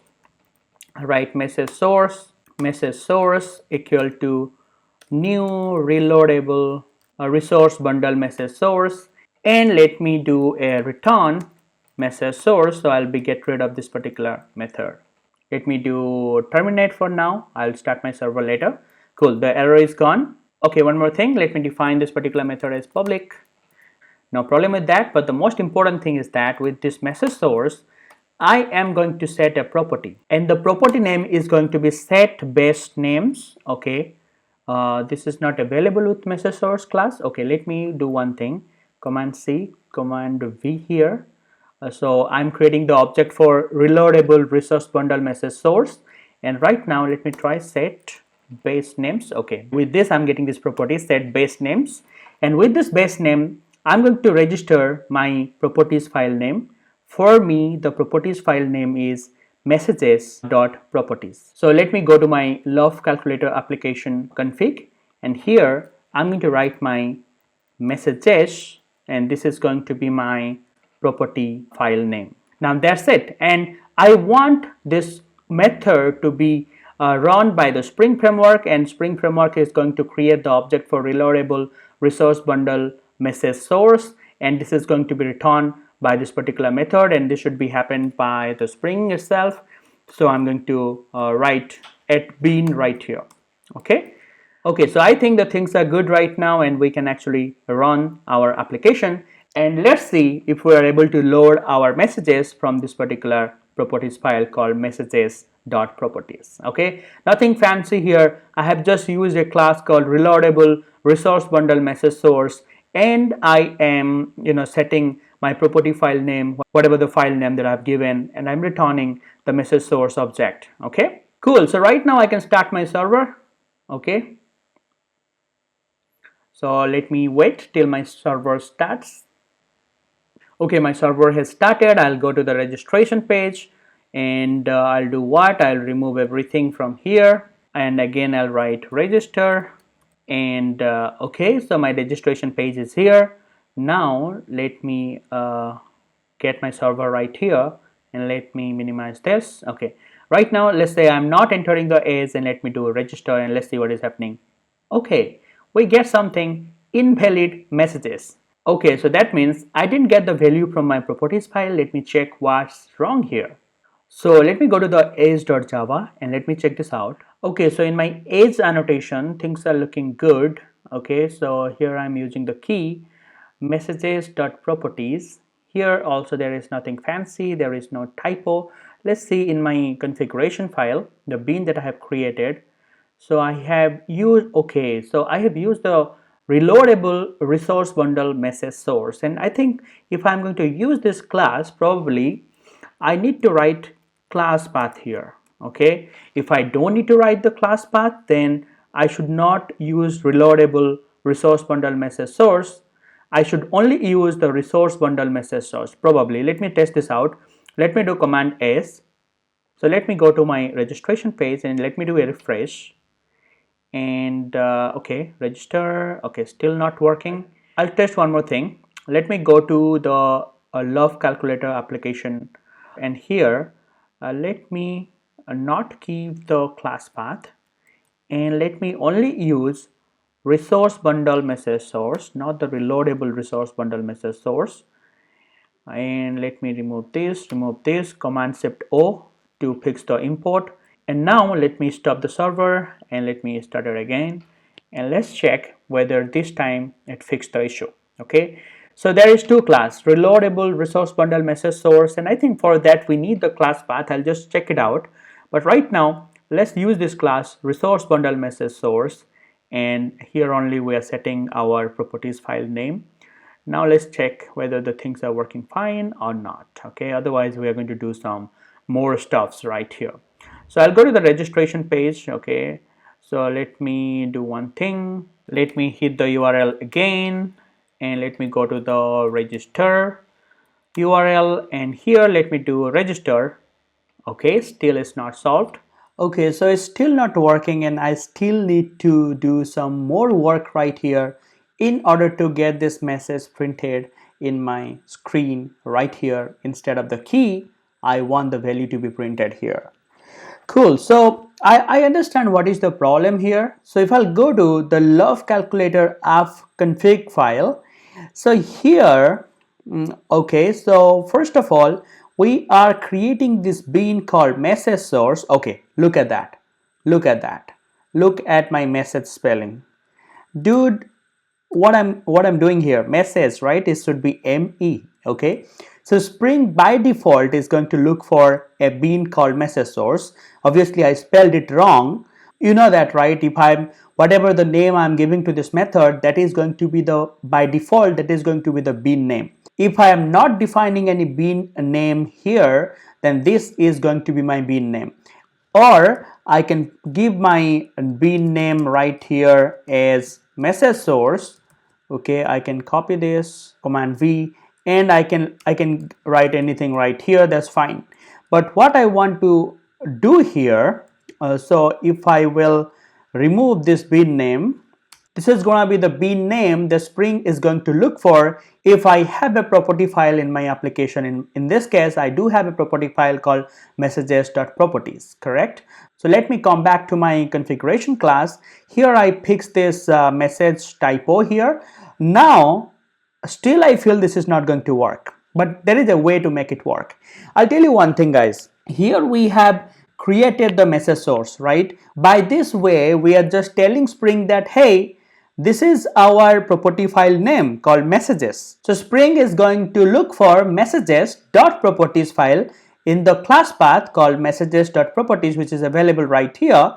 But we are using this particular property file for validation purpose, right? So we need to tell that to Spring as well, that hey, this particular properties file, in this particular file, we are keeping our validation error messages, and we have to tell that to Spring, so that Spring is going to use this particular property file for the validation purpose. Okay, so the way I'm going to do it, the way we have added the formatter, if you can see here, we have added the formatter here, right? We have added the formatter by using the web MVC configure class, and we have overridden this add formatter method, which is there inside the web MVC configure class.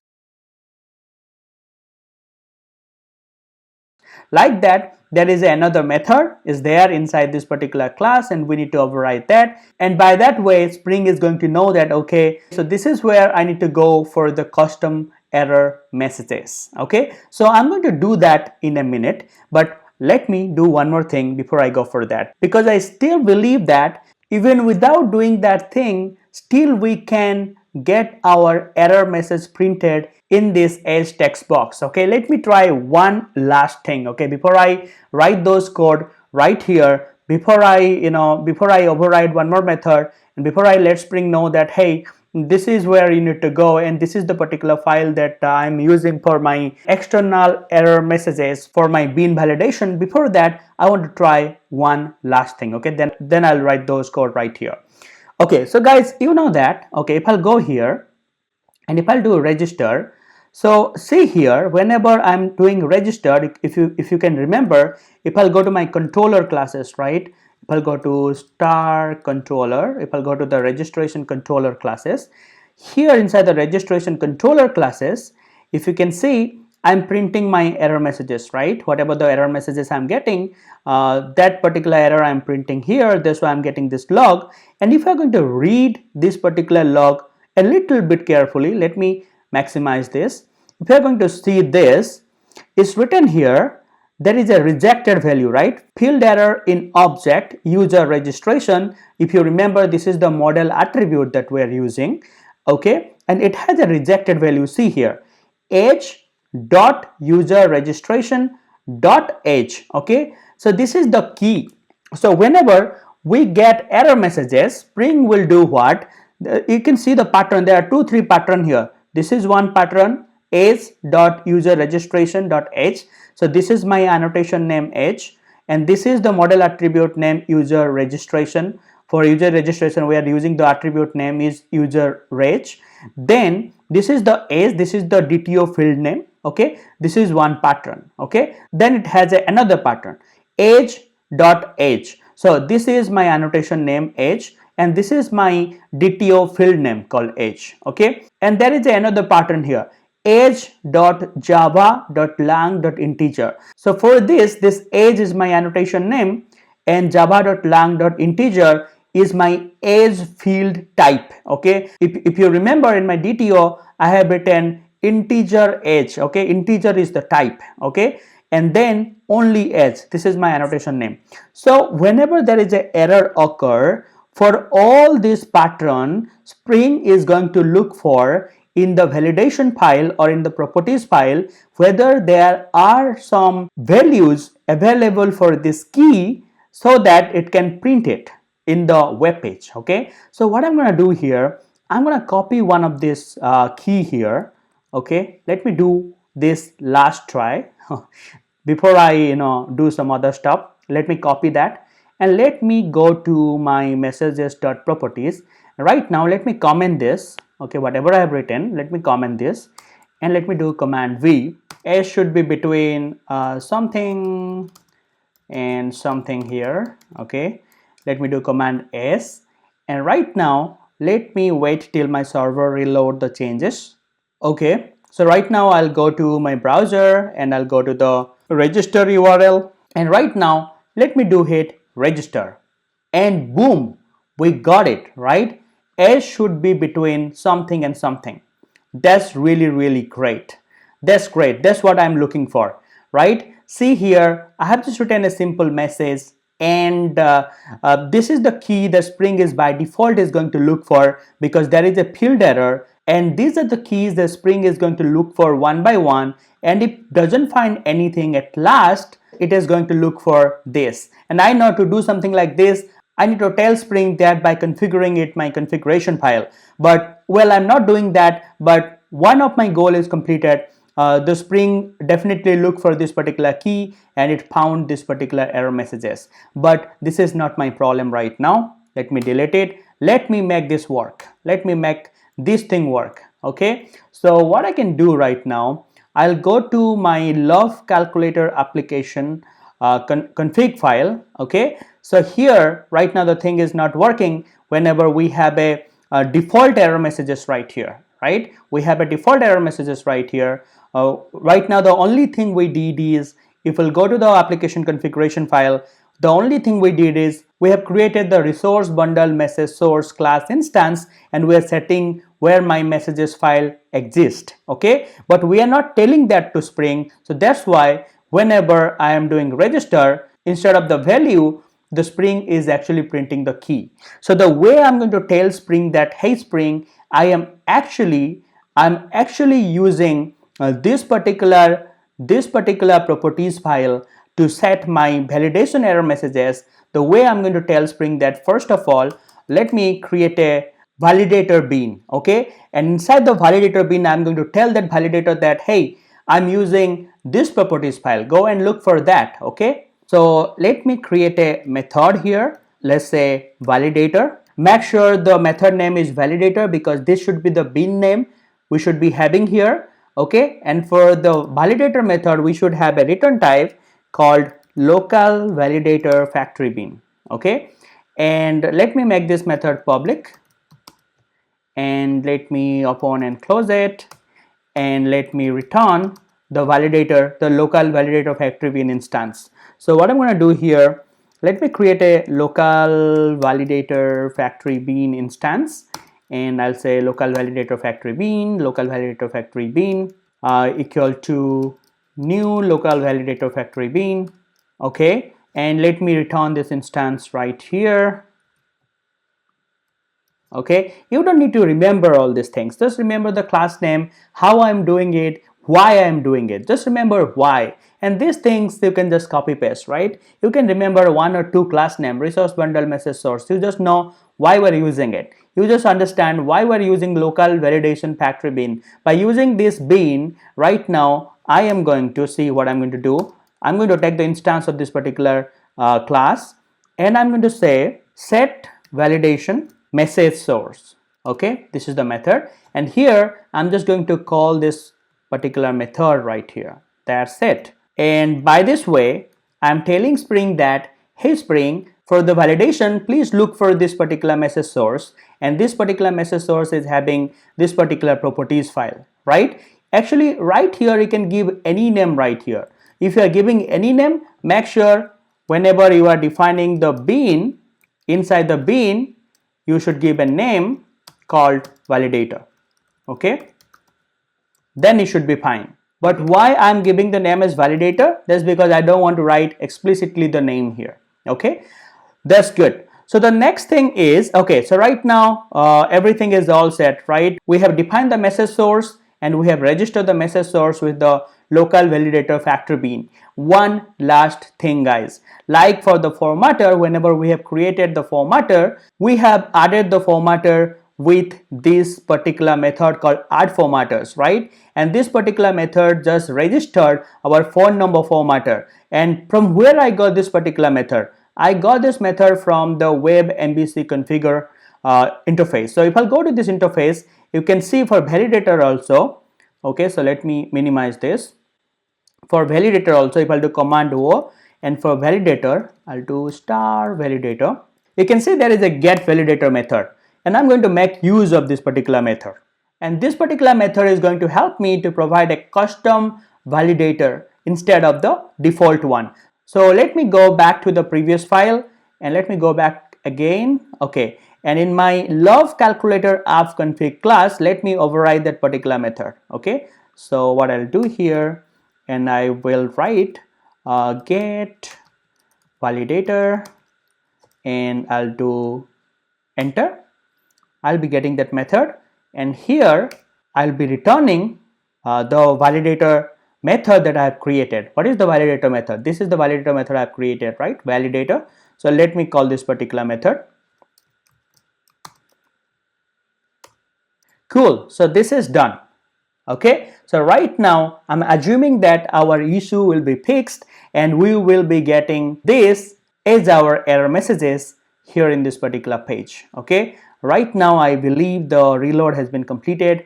Finger crossed. I do not want any error right now. This thing should work fine. So let me hit the URL again, and right now I'll just hit register, and there you go. We got it, right? S should be between 33 to 70, and this thing we are loading it. We are loading it from our messages.properties file. So I believe you understand the flow right now. What is the thing you need to do? Only remember that much, right? Do not try to memorize anything, right? So it's pretty simple. If you want, you can also copy paste these three things. This get validator method, here we are returning the validator, and where we have defined the validator, this is the validator bean we are defining. Okay, the Spring is automatically going to call this particular method validator. This is because I have a add bean symbol right here. It is going to create the local validator factory bean method, and here I'm setting the validation message source. I'm telling Spring that, hey, go to the message source, and here go to this particular file, and here in this file I have defined my error messages, and that's pretty straightforward. That's what I'm trying to do. But I have to tell Spring explicitly that I have created this particular file by doing all these steps, right? Cool. So right now let me do Command A, Control Shift F to format everything, and let me maximize this class, and now you can have a look at what are the things available right here.